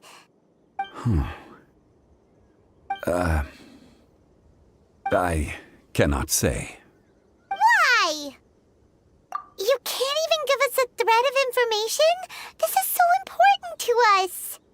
I understand, but I must apologize. This is my contract. You mean another past grievance? Like the incident with Ejderha? Too painful to talk about? It was signed before it all began. I have always honored the contract, and kept my silence. How can you be like that? You two are friends to me. I can assure it brings me no pleasure to disappoint you. But as the god of contracts, I cannot go back on my word. Would you be ready to find out? It appears your understanding of this world continues to grow. There are many events of ages past, many secrets that lie hidden. They have been eroded by time, forgotten by the people, abandoned.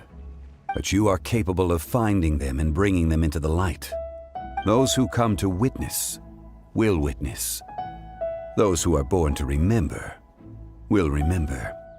If you take the same road as that person, there may be more difficulties ahead.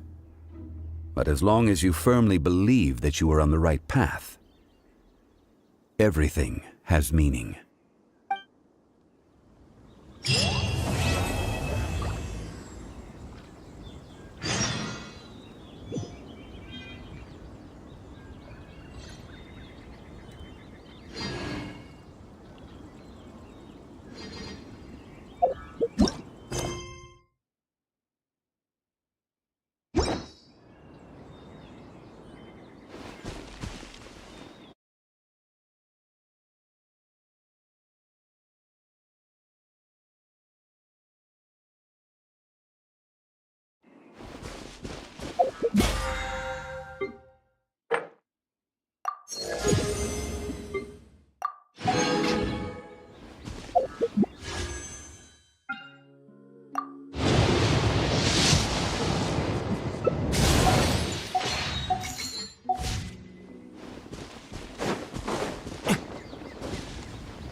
Be on your guard, traveler. Now is no time for sightseeing. Oh, why's that? Has something happened? Yes. As unusual as this may sound, numerous eyewitness reports have confirmed an active ruin guard presence in this area, even though this is far beyond their normal area of activity. Sergeant sent someone to find out just where these ancient machines might have come from. It appears that they simply left their ruin and marched off all of a sudden, for no clear reason. So did somebody wake them up? As I say, the reason is still unclear. We have very little intelligence at present.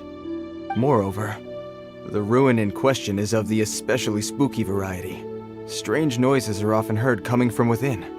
As such, we are not permitted to investigate until the order comes through from headquarters. In any case, the only sensible strategy in the meantime is to increase Millilith patrols. We must not let innocent civilians come to harm. That's a good point. Ruin guards are probably pretty dangerous for regular folk. Wow. I'm very grateful indeed for the offer, but it just wouldn't be worth the risk. Oh, don't worry about that. This one beats up ruin guards for breakfast. Is that so? Well, if you're genuinely offering, I did see some ruin guard footprints on the hillside, but since then I've been too busy warning passers-by to investigate myself. Footprints, eh? Interesting. We'll take the case. While the Millilith stands guard, evil shall never prevail. On behalf of the Millilith, I salute you, traveler. You have my gratitude. I will rendezvous with you once I have finished my patrol.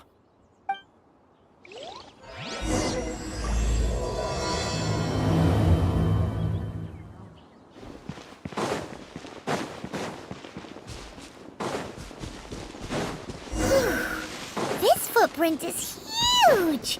It has to be the one that guy was talking about. And here's another one. Yep. Seems the ruin guards did.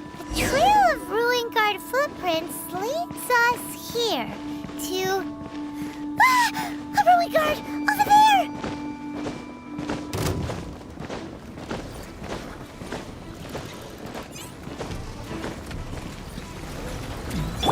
By royal decree.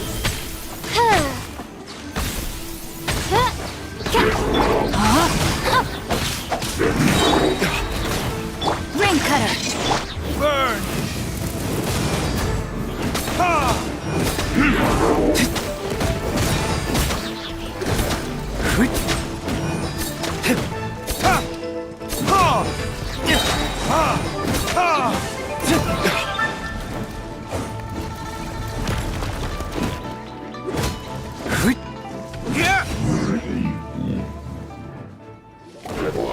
Well, that's one down. Let's keep looking around. Maybe we'll find some more.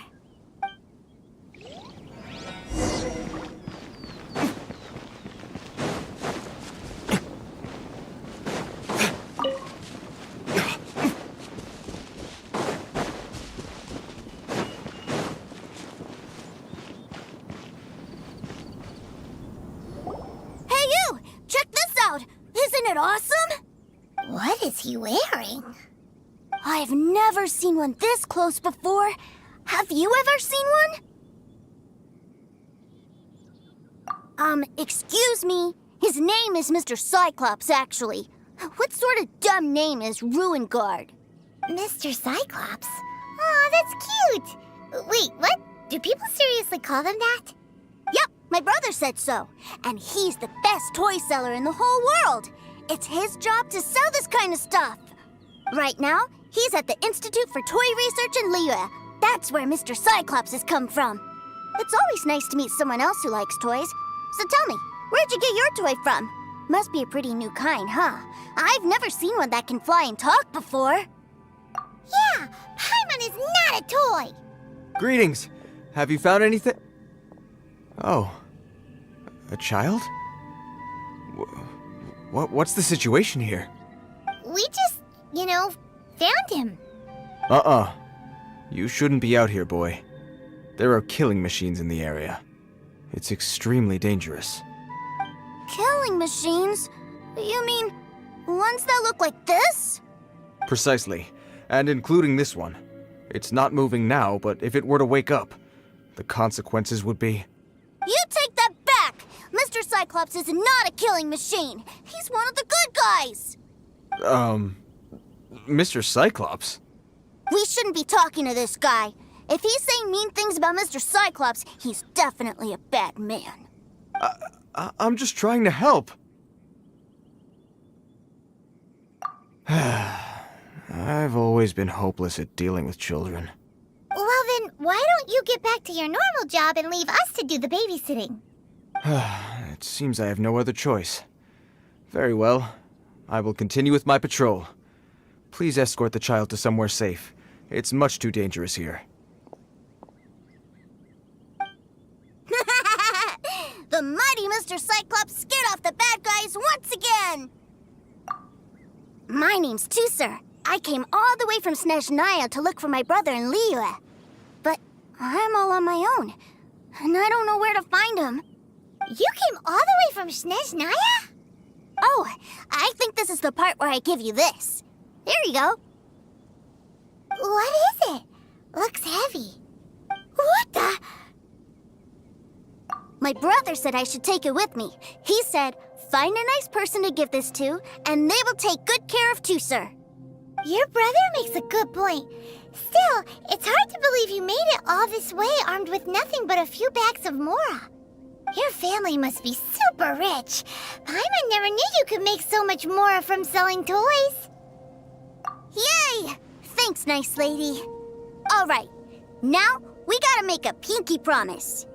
You make a pinky promise, you keep it all your life. You break a pinky promise, I throw you on the ice. The cold will kill the pinky that once betrayed your friend. The frost will freeze your tongue off so you never lie again. Wow, that one nursery rhyme kinda says all you need to know about Snezhnayan culture. Well, if we weren't your babysitters before, we sure as heck are now. But where should we look for your brother?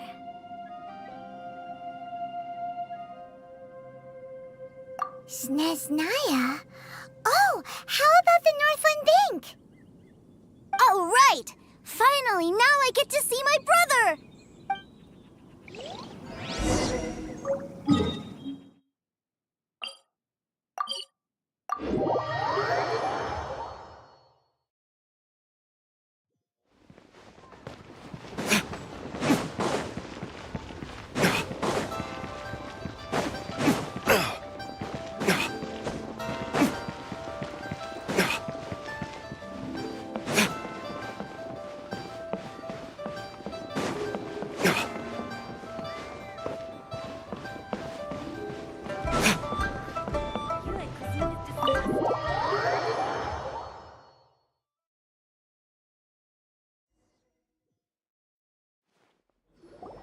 That seems a little inappropriate, don't you think, sir?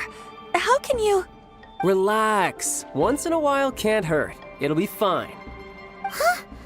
What is he doing here? Yay, my brother! I found you! I know that voice. Why, if it isn't my little brother Tusser! My goodness! What a nice surprise, Tusser. I thought I would have to wait till I return home before seeing you again. How are the others? Sister Tonia and Brother Anthon? Is everybody keeping well? They miss you a lot. Tonia prays for you every day at dinner. Wait a second. What are you doing here in Liyue, Tusser? How have I not heard anything about this? Well, what happened was, I saw a boat that looked like it was selling toys, so obviously I thought you were on board. And then, when I got off, I just kept walking and walking, and then I found a Mr. Cyclops. Mr. Cyclops scared off a bad guy, and then I found this nice lady to help me come look for you. Cool. Suddenly Paimon doesn't feel so bad about taking Tusser's money. Tusser, what you did was extremely dangerous. I'm so happy to see you, really I am, but please, promise me you won't do anything like this ever again. Okay, I promise. Please don't be mad at me. I'm not mad at you. I just care about your safety, that's all. If you hadn't met these nice people, things could have been a lot more dangerous for you, Tusser. I hope you said a big thank you to them. Yup, I always remember my pleases and thank yous. Oh, so you did notice we were here. You were just ignoring us. Gotcha. Forgive me, it's always family first where I'm from. Don't take it personally. I know we've had our differences up to now, but a few minor quibbles aside, we get on quite well, don't you think? Come on, you know I'm just a pawn in all that, just doing my part. As for who wins, who loses, and how each side deals with the consequences, I prefer to leave all that up to the ones playing the game. I'm much more interested in who wins and who loses when it comes to our little sparring matches. Sounds like you're ready to get your butt kicked again. Ha! You're forgetting something about me. I, Tartaglia, spend every second getting stronger. Don't expect to have it quite so easy next time. Whoa. You aren't gonna fight now, are you? Maybe not right now. Not while my kid brother is watching. Why do you want to fight the nice lady? Are you guys enemies? No, not at all. Allow me to formally express my sincerest gratitude for taking care of my darling brother. His safety matters very much to me. So anyway, Paimon has a question. Tooser said something about you being a toy seller. What's that all about? Aren't you supposed to be one of the Fatui's harbinger? Yes, about that. Shh, look.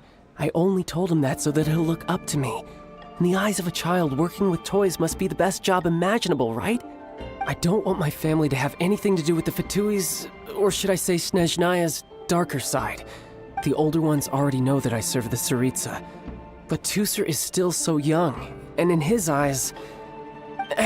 As I was saying, I remain Snezhnaya's greatest expatriate toy seller, currently attached to the Liyue branch of our Institute for Toy Research. That's right! My brother's the greatest! He's Mr. Cyclops' bestest friend! Just humor me in front of Tooser, if you would be so kind. Ah yes, Ekaterina. I will deal with the issue of that outstanding payment right away. Hey! Slinking off, are we? But Master Child, would it not be a little improper to ask you to deal with debt collection? A bet is a bet, isn't it? And if you lose a bet with an agent, well, you might as well get a little exercise out of it. Are you going off to sell toys now? That's right. As much as I'd love to catch up a little longer, Tooser, duty calls. I'm sure Miss Nice Lady here will be happy to keep you company while I'm out, though. So we still need to keep babysitting for you? Sure! I really like this lady. And anyway, she made a pinky promise to take good care of me. Ah, well, it sounds like Tooser really likes you, and that you've already made a pinky promise to take good care of him anyway. Then I'm in your debt. Here, take this as Tooser's entertainment fund. I want him to have a good time while he's in Liyue, so take him anywhere he wants. If need be, you may find me by the river near Qingshu Pool. I'll see you both around.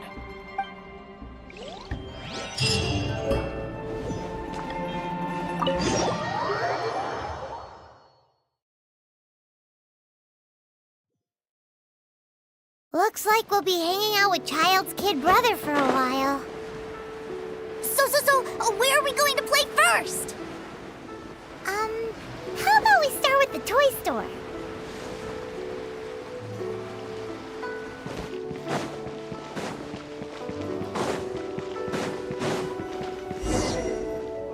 Huh? What are those super colorful winged things? They're called kites. The kids in Liyue love them. Hello there, dear. You look like you've come a very long way. Let Granny guess. From what you're wearing, I would say... Snezhnaya. That's right. How do you play with these kite things, Granny? When the wind picks up, you let out the string and whoosh! The kite will fly into the air, up, and away. Wow, that's amazing! Do you have any Mr. Cyclops ones? Mr. Cyclops? I'm sorry, I I want to fly Mr. Cyclops high into the sky so all the kids can get to know him.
Well, I can do custom builds, but I'll need some amount of reference material.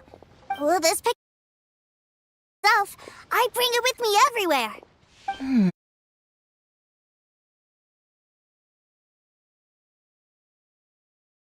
Builds can really be quite expensive. We should be fine. Child was pretty generous with that entertainment fund. But...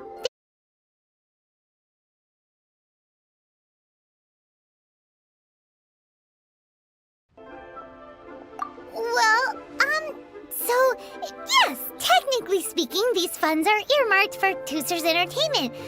But if there's any left over when we're done...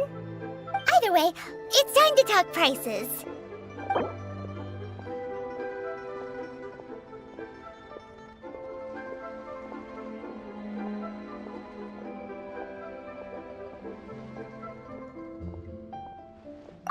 No, that won't do. This amount won't even pay for the materials.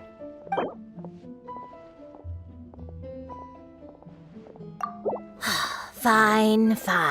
I've neither the time nor energy to bargain with you at my age. I suppose this price will do. Thanks, Granny. Worry not. Just leave it to me. For our next stop, why why don't we head to Wanmin Restaurant? It would be a mighty crying shame to come all the way to Liyue and never try the food.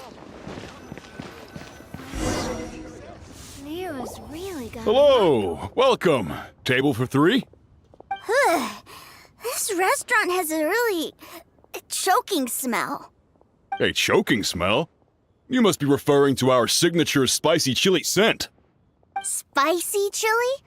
But I can't eat spicy food. Oh, what a pity. A person who can't eat spicy food misses out on half of life's joys. Is it really that bad?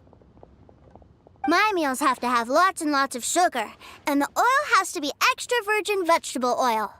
Wow, we've got a real rich kid on our hands.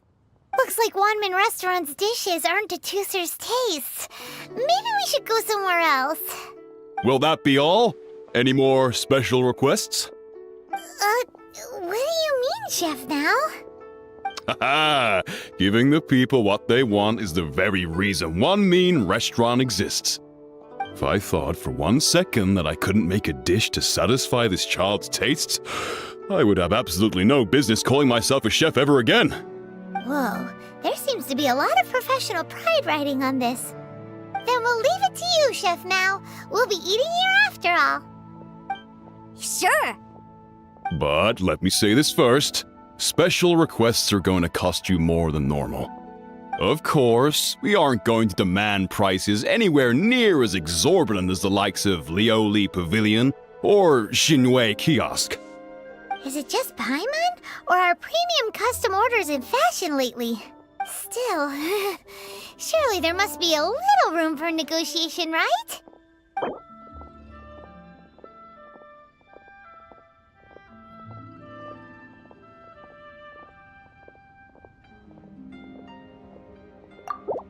Ah, you folks. Let's go with this then. Any more haggling and we'll ruin the other customers' appetites. Thanks, Chef Mao. Please sit wherever you like. Your food will be here shortly.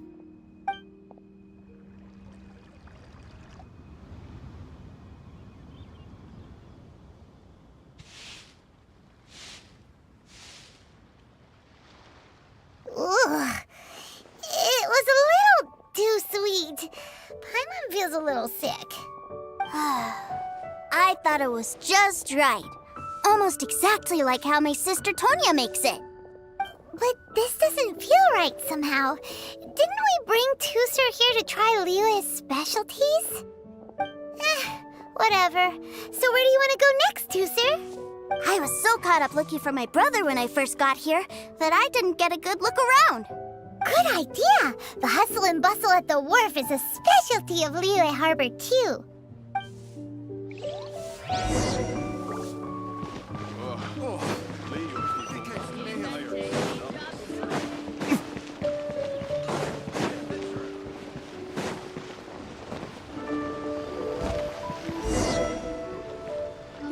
Wow, this place is huge! And there's so many people! Are the waves here always like this? Don't they ever freeze? Given Liyue's climate, the area around the harbor's mouth probably never gets cold enough to freeze. Paimon is kind of the traveler's exclusive personal tour guide, but since this is a special occasion, Paimon can make an exception to help Tooser get to know the place. This place is Liyue's commercial hub, and it's been the biggest port in the 7 nations ever since it was decided that Liyue would take on the world through trade.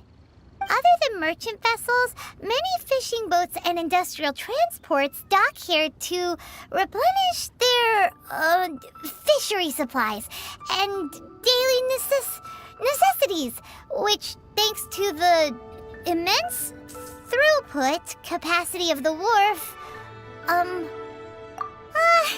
yeah, Paimon can't remember how the rest goes anyway. Well, guess Paimon will just have to explain this Paimon style. So this harbor is like Teyvat's mouth, and it's the biggest mouth you've ever seen. All the nations float their boats over the sea into the mouth. The harbor goes nom nom nom nom nom and has a taste of each boat and the cargo it has on board. Then, Liyue Harbor rubs its big round belly in satisfaction because it's all stuffed full of delicious mora. Hey, what's that big metal hook over there? I want to see. Wait, Tooser, don't run off! After all that, he wasn't even listening.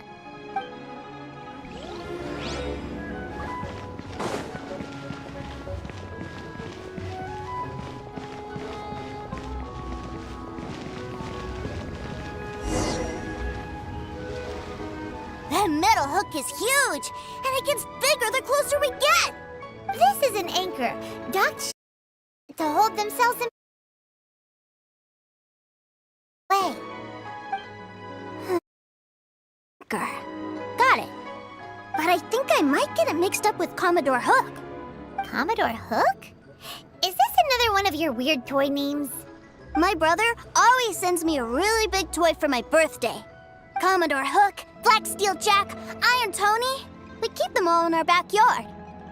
Yeah, and that's why I can't bring them with me all the time. It's a shame. Wow, using Fatui funds for personal gain? To think Snezhnaya would let their harbingers do that, all for some giant toys.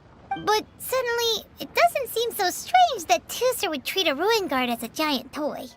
But my favorite has to be Mr. Cyclops. Even though I mostly came here to see my brother, the other big thing I wanted to do was play with Mr. Cyclops.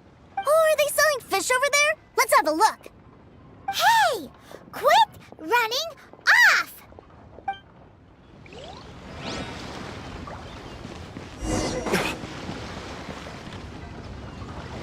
Is this where they sell fish? Wow, the fish here in Liyue are so small. Hey, whose fish are you calling small? Little kids shouldn't go around ruining others' business. He's just a curious kid. No need to get worked up. That said, these fish are actually pretty big by Paimon standards. Just how big are the ones you're used to, Tooser? Maybe 200 times your size? There are legends in my hometown about it. It's supposed to be a super delicious fish. I told my brother about it, and he went out to sea to catch one for me. A few days later, he returned with a humongous fish slung over his shoulder. Anthon and I were so happy. Are you sure that was a fish? Paimon thinks it sounds more like some sort of leviathan. Hey, Miss Nice Lady, let's go over there to see the boats.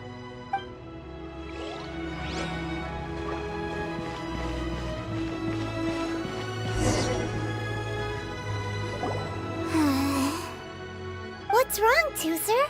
Are you tired? You don't seem so happy. I miss my brother. What?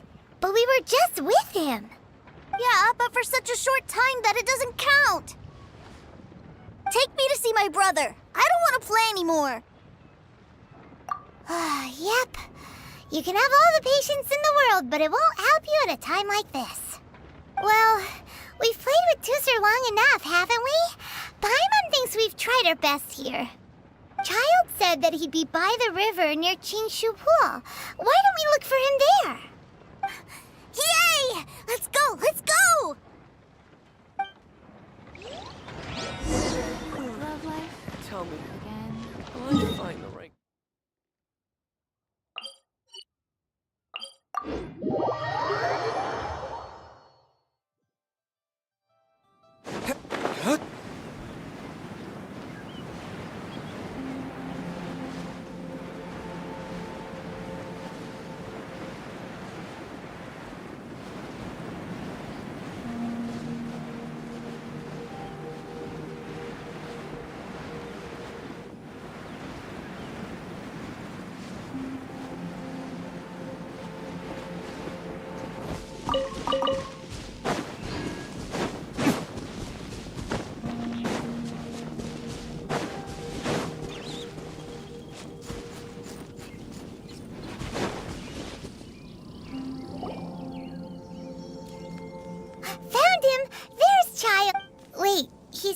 To the treasure hoarders?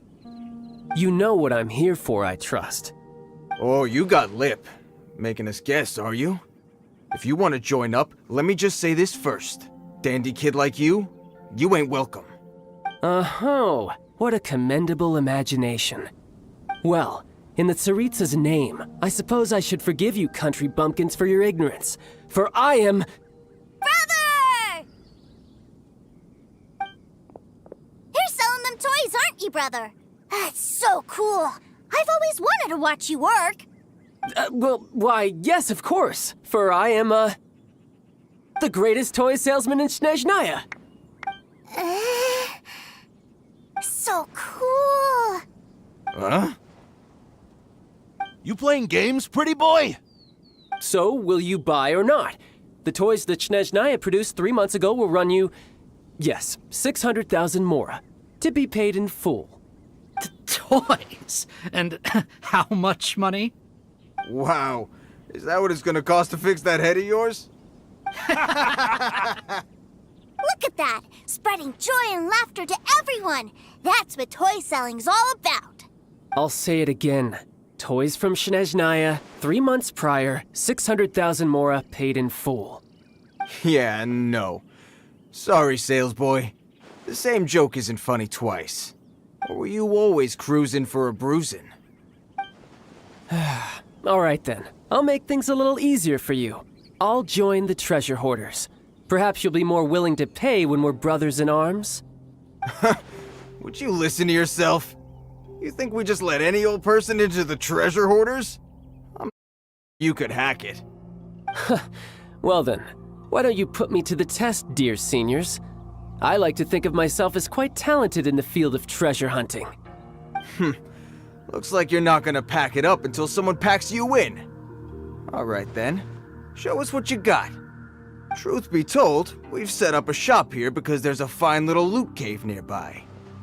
But the treasure hasn't been easy to get at. We've been at it for 2 days now. If you think you're up to snuff, why don't you have a crack at it on our behalf? Of course, that means that once you got it, it's ours. Don't try to sneak off with the prize now. Come on. If we can't do it, do you really think this guy stands a chance? An initiation test, eh? Interesting. It's been a while since I've been assessed by someone else. The loot's on the opposite cliff. We're gonna hang back here and watch the show. Huh, no problem. Don't blink though, or you might miss it.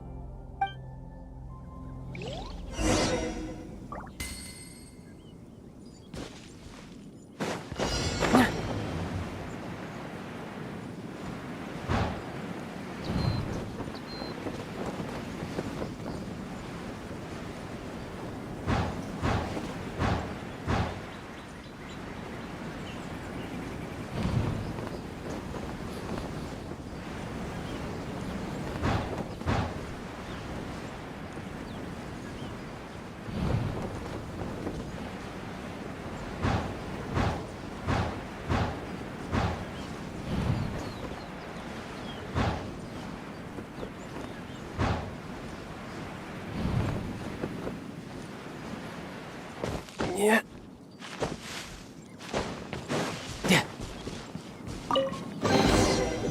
We'll need more.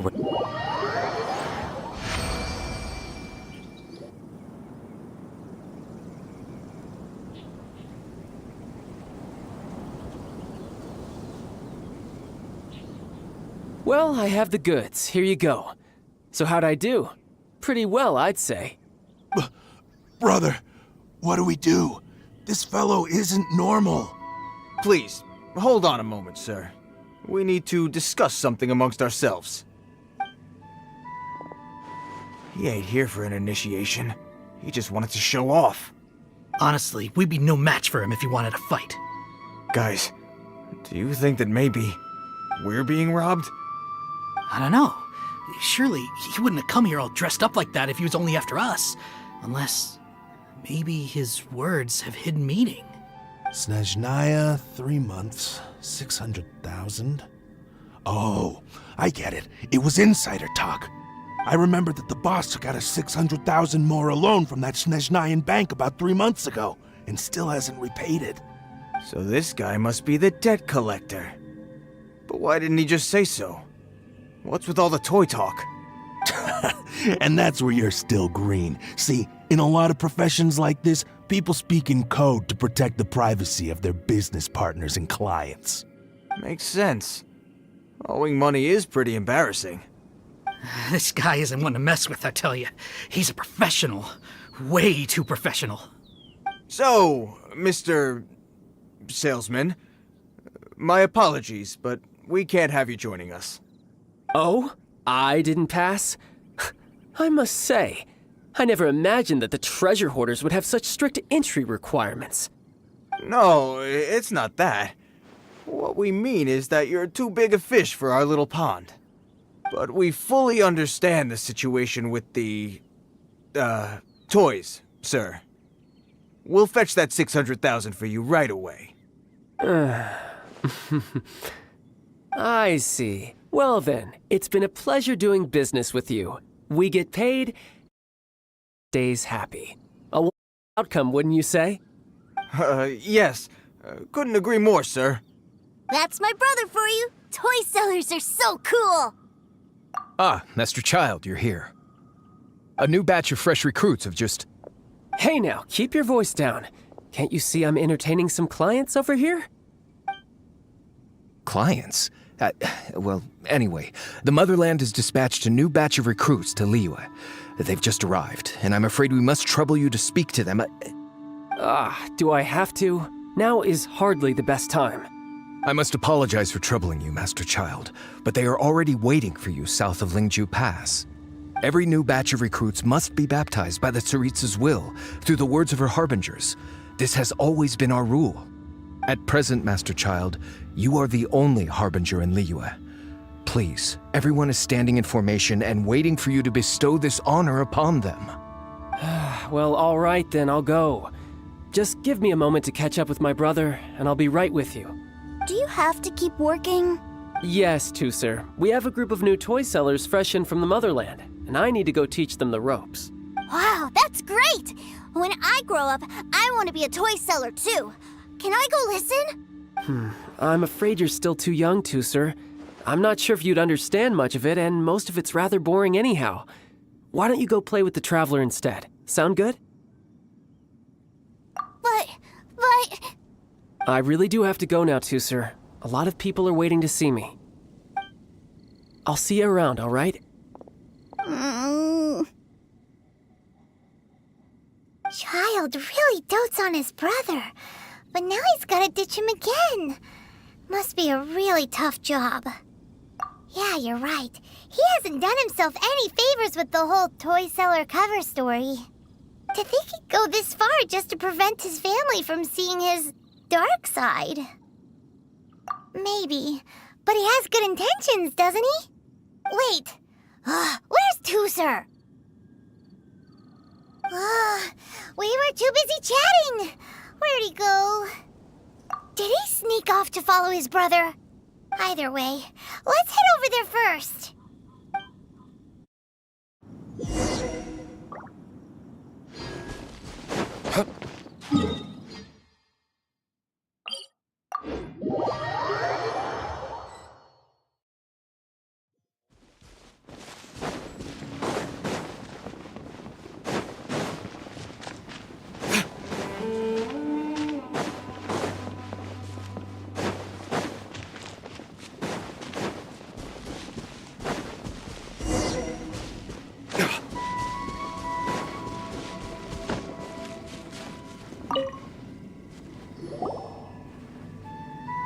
Tusser, so you did come here. Shh, quiet. My brother's giving his speech. From this day forward, you will honor the oaths you have made to Her Majesty the Tsaritsa, and you will stop at nothing to bring Snezhnaya victory. You shall sweep through this land like the icy winds of the furthest north, as strong as the hoarfrost of Zeppeljärni Palace. You will chill the very marrow in our enemies' bones. Her Majesty expects of you loyalty, ruthlessness, and meticulousness. For the trials that we face are harsh, and our enemies are like...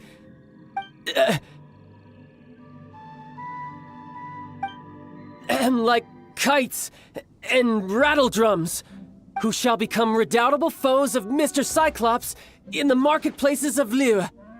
Uh-huh. Kites are really fun, too. This is, of course, an analogy. As they say, the marketplace too is a battlefield. So as your sales manager here in Liyue, I demand that you obey my every order. A refusal shall be considered a betrayal, and the price for betrayal is to be dishonorably discharged from the Liyue Institute of Toy Research. Whoa, that's really strict. Won't people be really sad if they get fired from the Institute? Seeking to please everyone pleases no one at all. Time to try something else. Forget it. Perhaps a round of hands-on training will suit us better. Hands-on training? After all, a strong body is the proof of one's capacity. Hey, did he just say that we're doing hands-on training? A Harbinger wants to spar with us personally? Oh, what an honor! I can't believe it. Are recruits like us really worthy? Am I hearing a hint of objection to this idea? Not at all, sir!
That's the spirit!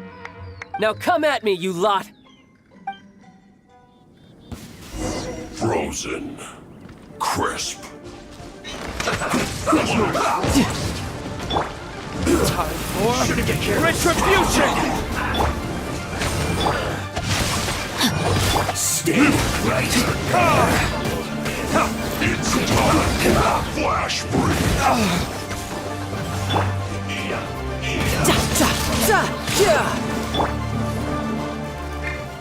Let's end this quickly.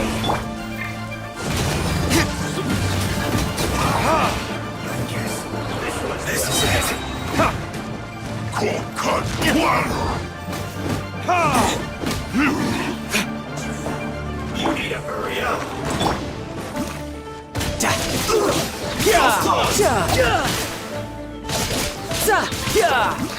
Who's next? Cook this through. Odds revealed by rain outlines your fate. Burn! You can't run! Life goes on. My duty. Roasted fried. I see through you. Don't be a killjoy. You will pay for that. This one's well done. You can't run. Well, can I? By royal decree. Don't be a killjoy. We've only just begun. I miscalculated.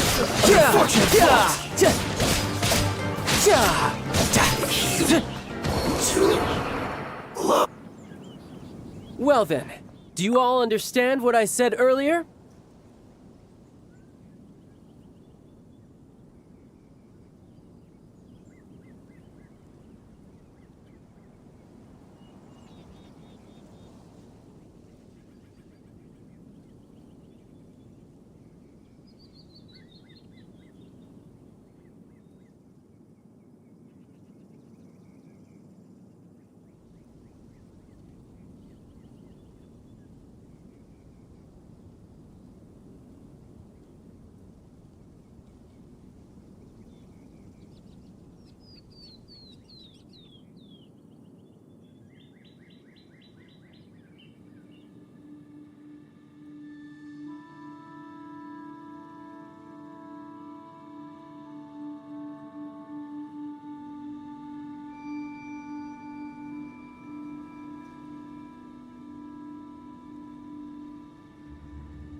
Yes, sir! Excellent. And you all almost managed to get me limbered up.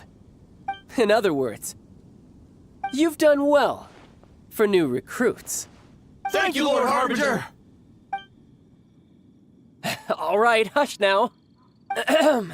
Now then, I wish you all glorious victory for Snezhnaya, for Her Majesty the Tsaritsa, and for yourselves. Dismissed! Brother! You... Oh, Tusser, what in the world are you doing here? There I was thinking that the Traveler had taken you to play at Wang Xuan. Yikes, that's some terrible acting. I told you, didn't I? I never pass on an opportunity to improve my strength. I'm not the man I was when we first met. By that, I assume you mean that I didn't use the Foul Legacy transformation, yes?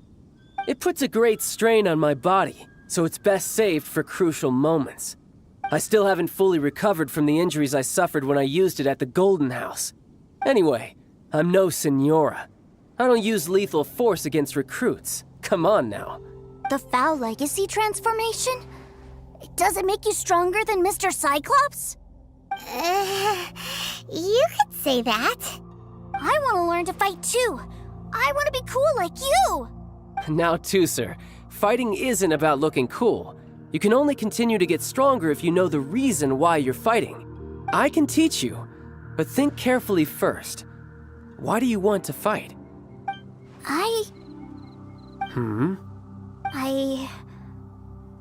I want to protect Sister Tonya.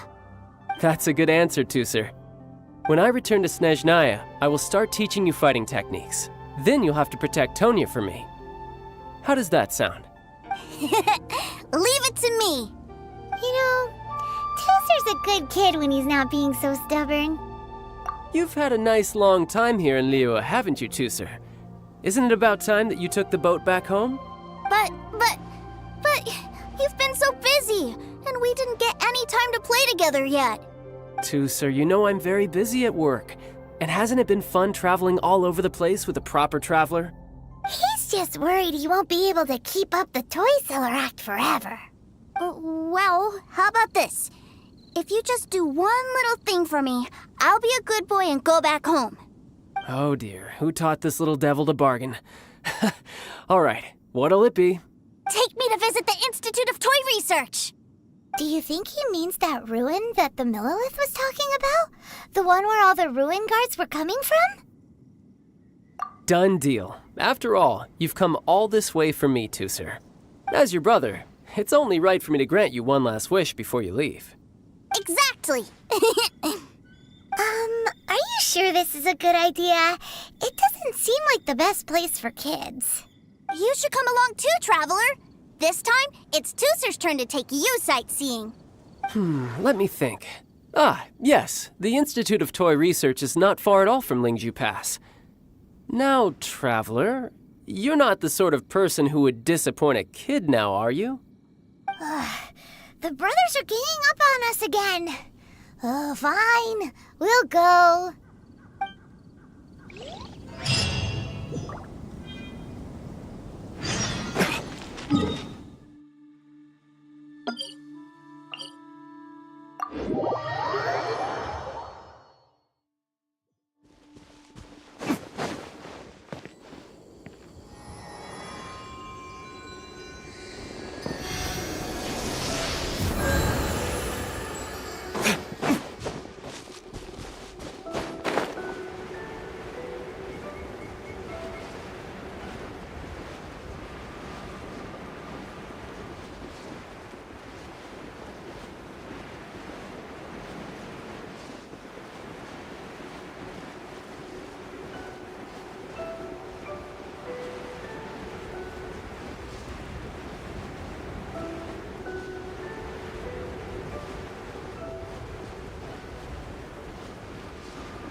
Here we are.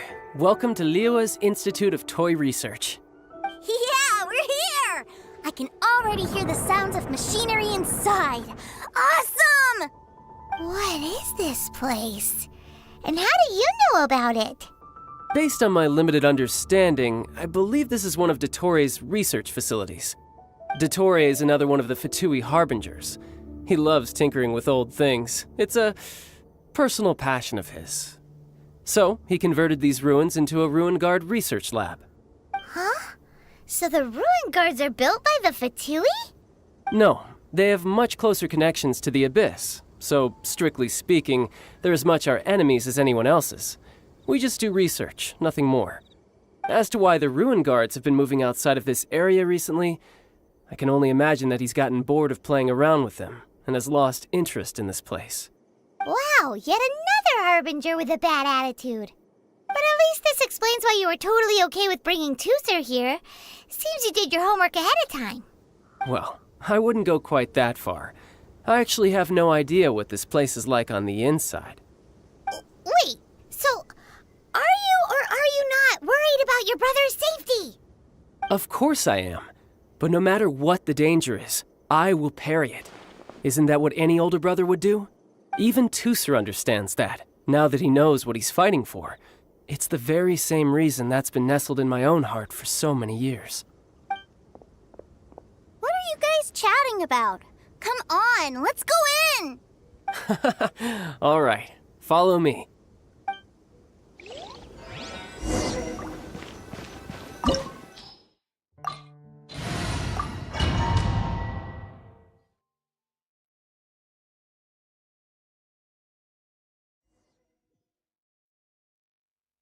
Brother, someone was saying that Mr. Cyclops is a killing machine. Were they now? What a silly thing for them to say. And you shouldn't go repeating it either, Teucer. You're far too young to be talking about such violent topics. Yeah, I knew that they were lying anyways. Mr. Cyclops is here to defeat the bad guys and protect the world. He's my favorite toy. Right. With Mr. Cyclops around, the bad guys won't ever get you. That's right. Okay, I'm going to go play with Mr. Cyclops now. Hey, Teucer, wait up! The door's shut. Will Teucer be all right? There's another path over there. Let's move.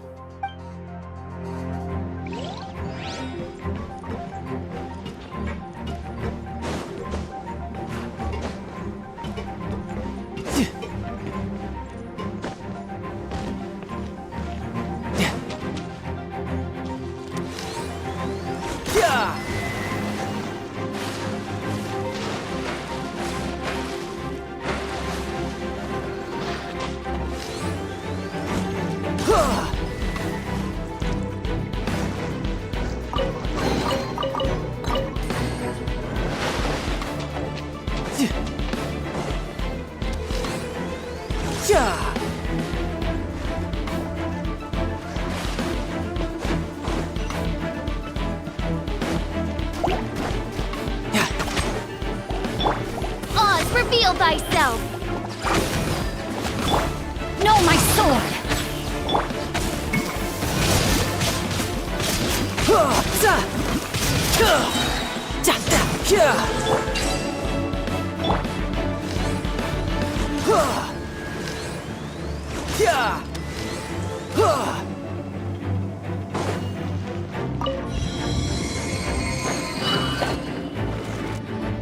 Oh, the door opened!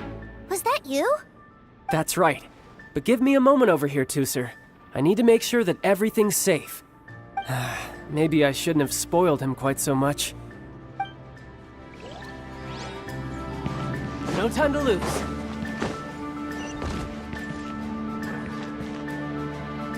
Those ruin guards have all been strung up. Where are they being taken to? I don't know, but if there's a chance it's where Teucer is, we need to stop this before things get ugly.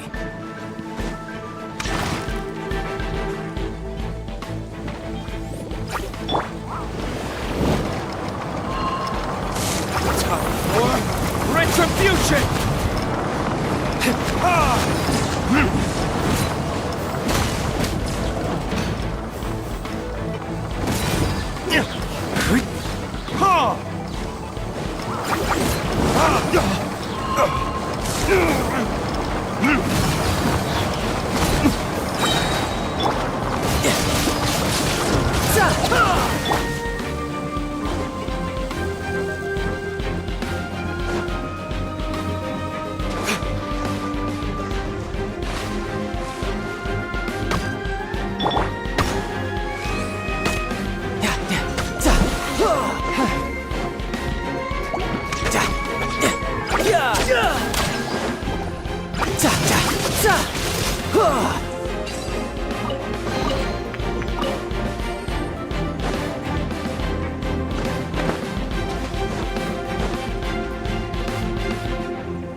Teucer, see that big stone cube in front of you? I need your help. Yay! Do I really get to help my big brother out? You bet. Now I'll count down from 3, and then we touch it together. Ready? 3, 2, 1.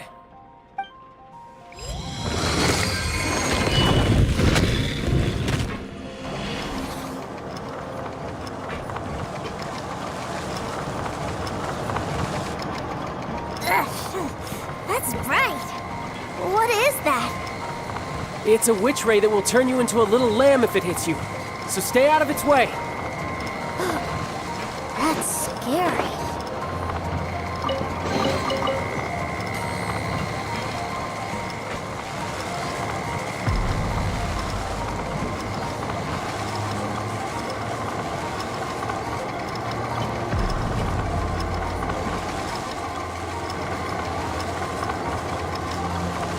No time to lose.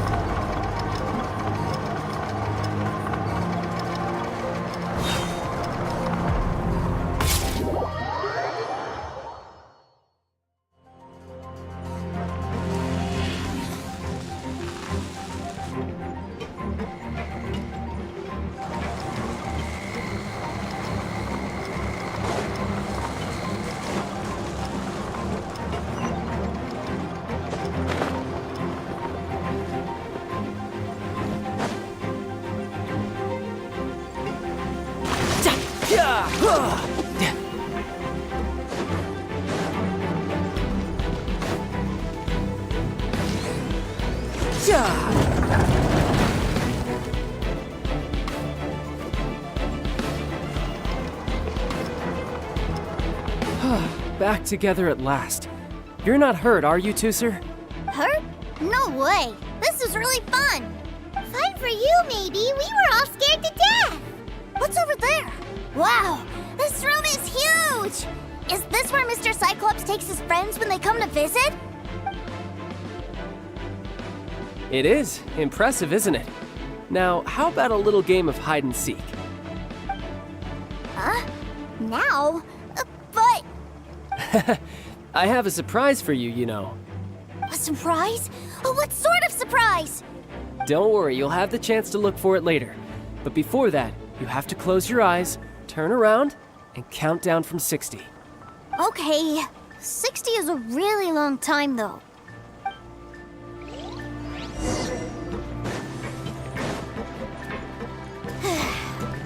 60, 59, 58. There's not much time.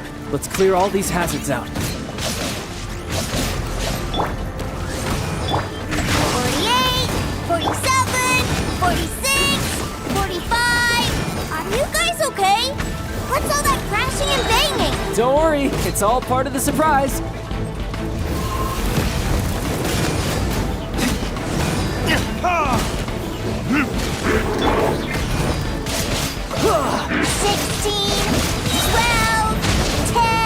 Hey, no cheating!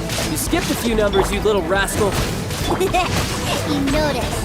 Alright. 15, 14, 13.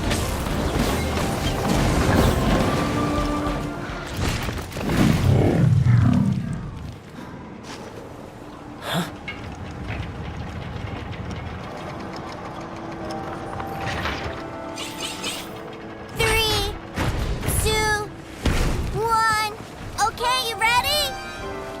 Give me another 10 seconds, Teucer. Still hiding. Huh. Now who's the cheater? All right. 10 seconds, that's it. 10, 9, 8, 7, 6, 5, 4, 3, 2, 1. Coming, ready or not?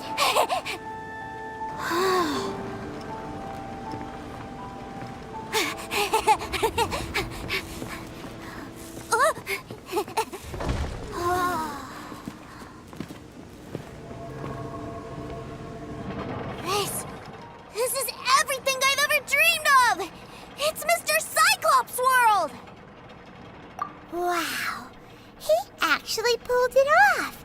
And the way he knocked those ruin guards around was like they really were kids' toys.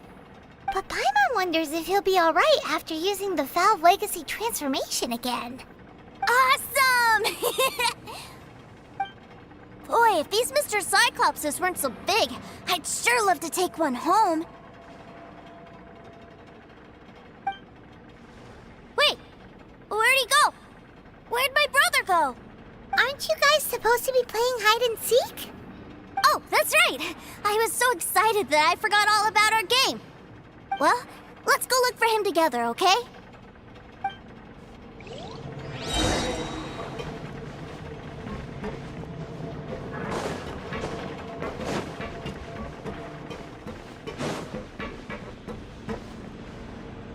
It's a good thing that you two found me first. Looks like using the Foul Legacy transformation while I was still injured took more out of me than I thought. I have no idea what I'd do if Teucer saw me like this. Look at me, deflated as a burst balloon. As I recall, you have siblings too, yes? I figured that you probably wouldn't take me out in front of my little brother. Really milking this situation, huh? Like I said, I can never pass on an opportunity to test my limits.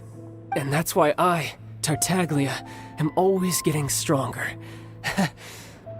Anyway, childhood dreams are all too easily shattered. Even if you just leave them be, they will fall to pieces all by themselves. So someone has to protect them, right? If you make a promise, you keep it. If you make a mistake, you apologize. And if you give someone a dream, you defend it to the end. That is what family is all about, isn't it? Remind you of something, did I? Quit the tough guy act already! You need to see a doctor right away, mister! A fine suggestion, but first, I have a little something for Teucer.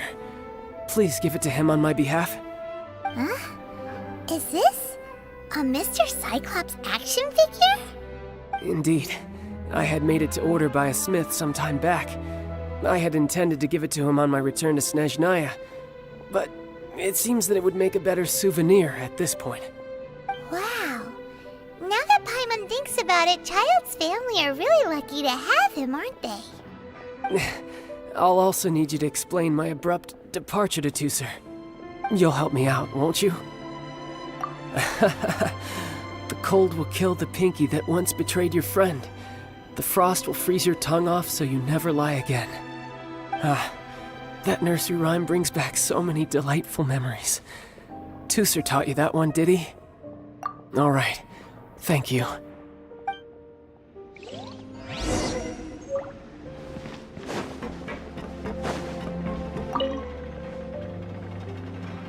I can't find him anywhere. Where did he go? Really? Where is he?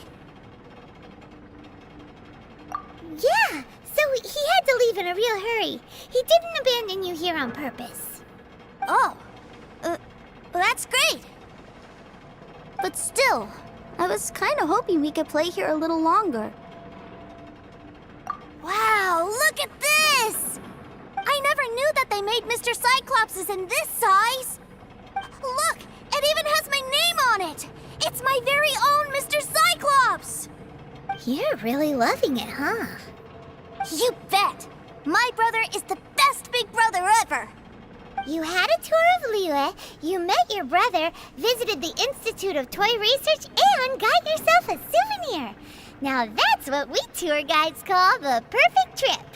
Do you think you're ready to head back to Snezhnaya now?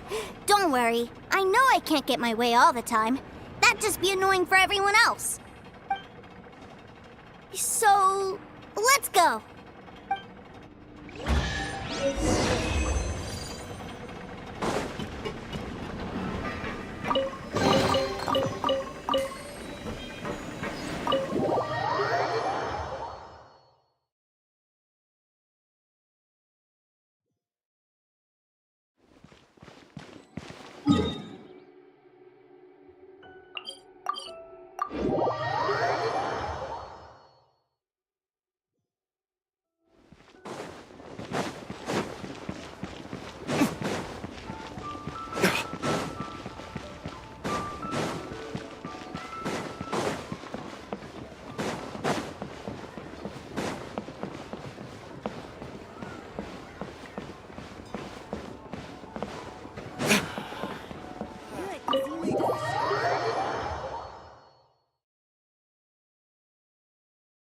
Ma'am, young Master Tooser, I've been waiting for you.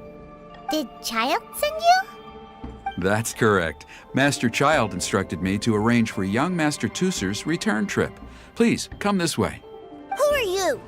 My big brother always tells me never to go off with strangers. But you've been following us around this whole time. Yeah, that's because I've known who you are all along. What? My brother told us all about you in a letter he sent back home. Sister Tonya read it to me. I actually recognized you the moment I saw you. I just couldn't remember your name. What a strange twist of fate. Young Master Tooser, the boat to Snezhnaya will dock soon. We'd best prepare for boarding. Gee, time really flies when you're having fun. Well then, see you, Miss Nice Lady. I'll wait for you back home. You definitely have to come visit Snezhnaya sometime.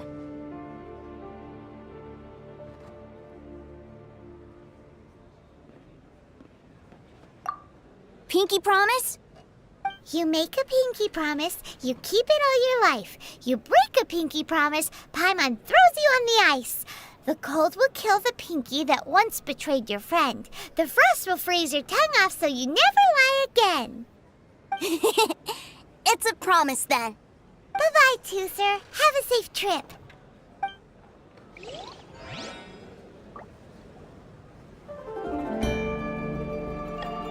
Hey. Child? So you were here this whole time? What are you hiding for? Why didn't you come and say goodbye? Partings are special moments. If he spent his final moments in Liyue seeing me all haggard and weak like this, that's not a memory I want him to leave with. Still, it is a shame that I couldn't see him off by myself. I should have been the one taking him back. I do have subordinates to escort him, but I still feel a little uneasy. Jeez, don't you think you've spoiled him enough already? I can't quite explain it, but somehow I felt much more at ease leaving him in your care. And to think that not long ago we... Ah, yes, I almost forgot. Remuneration for your services, which I really couldn't have done without this time. Aha! So you do have a heart after all. One other thing. Don't forget our promise now. Let's have a rematch when we get the chance. This time, with my honor as a harbinger on the line. You best go rest up first. Don't come crying to us when you lose all over again. Regardless of who wins or loses our next bout, I'd also like to invite you over to my home. I'll introduce you to my other siblings, Tonya and Anthon. They're great kids, and I'm very proud of them both. We'll take you up on that offer. Mostly because we already made a pinky promise to Tooser. I'm sure that he'll be very excited to see you too. Well, that settles it. I'm looking forward to it. Now, farewell, my friends, till we meet again in Snezhnaya.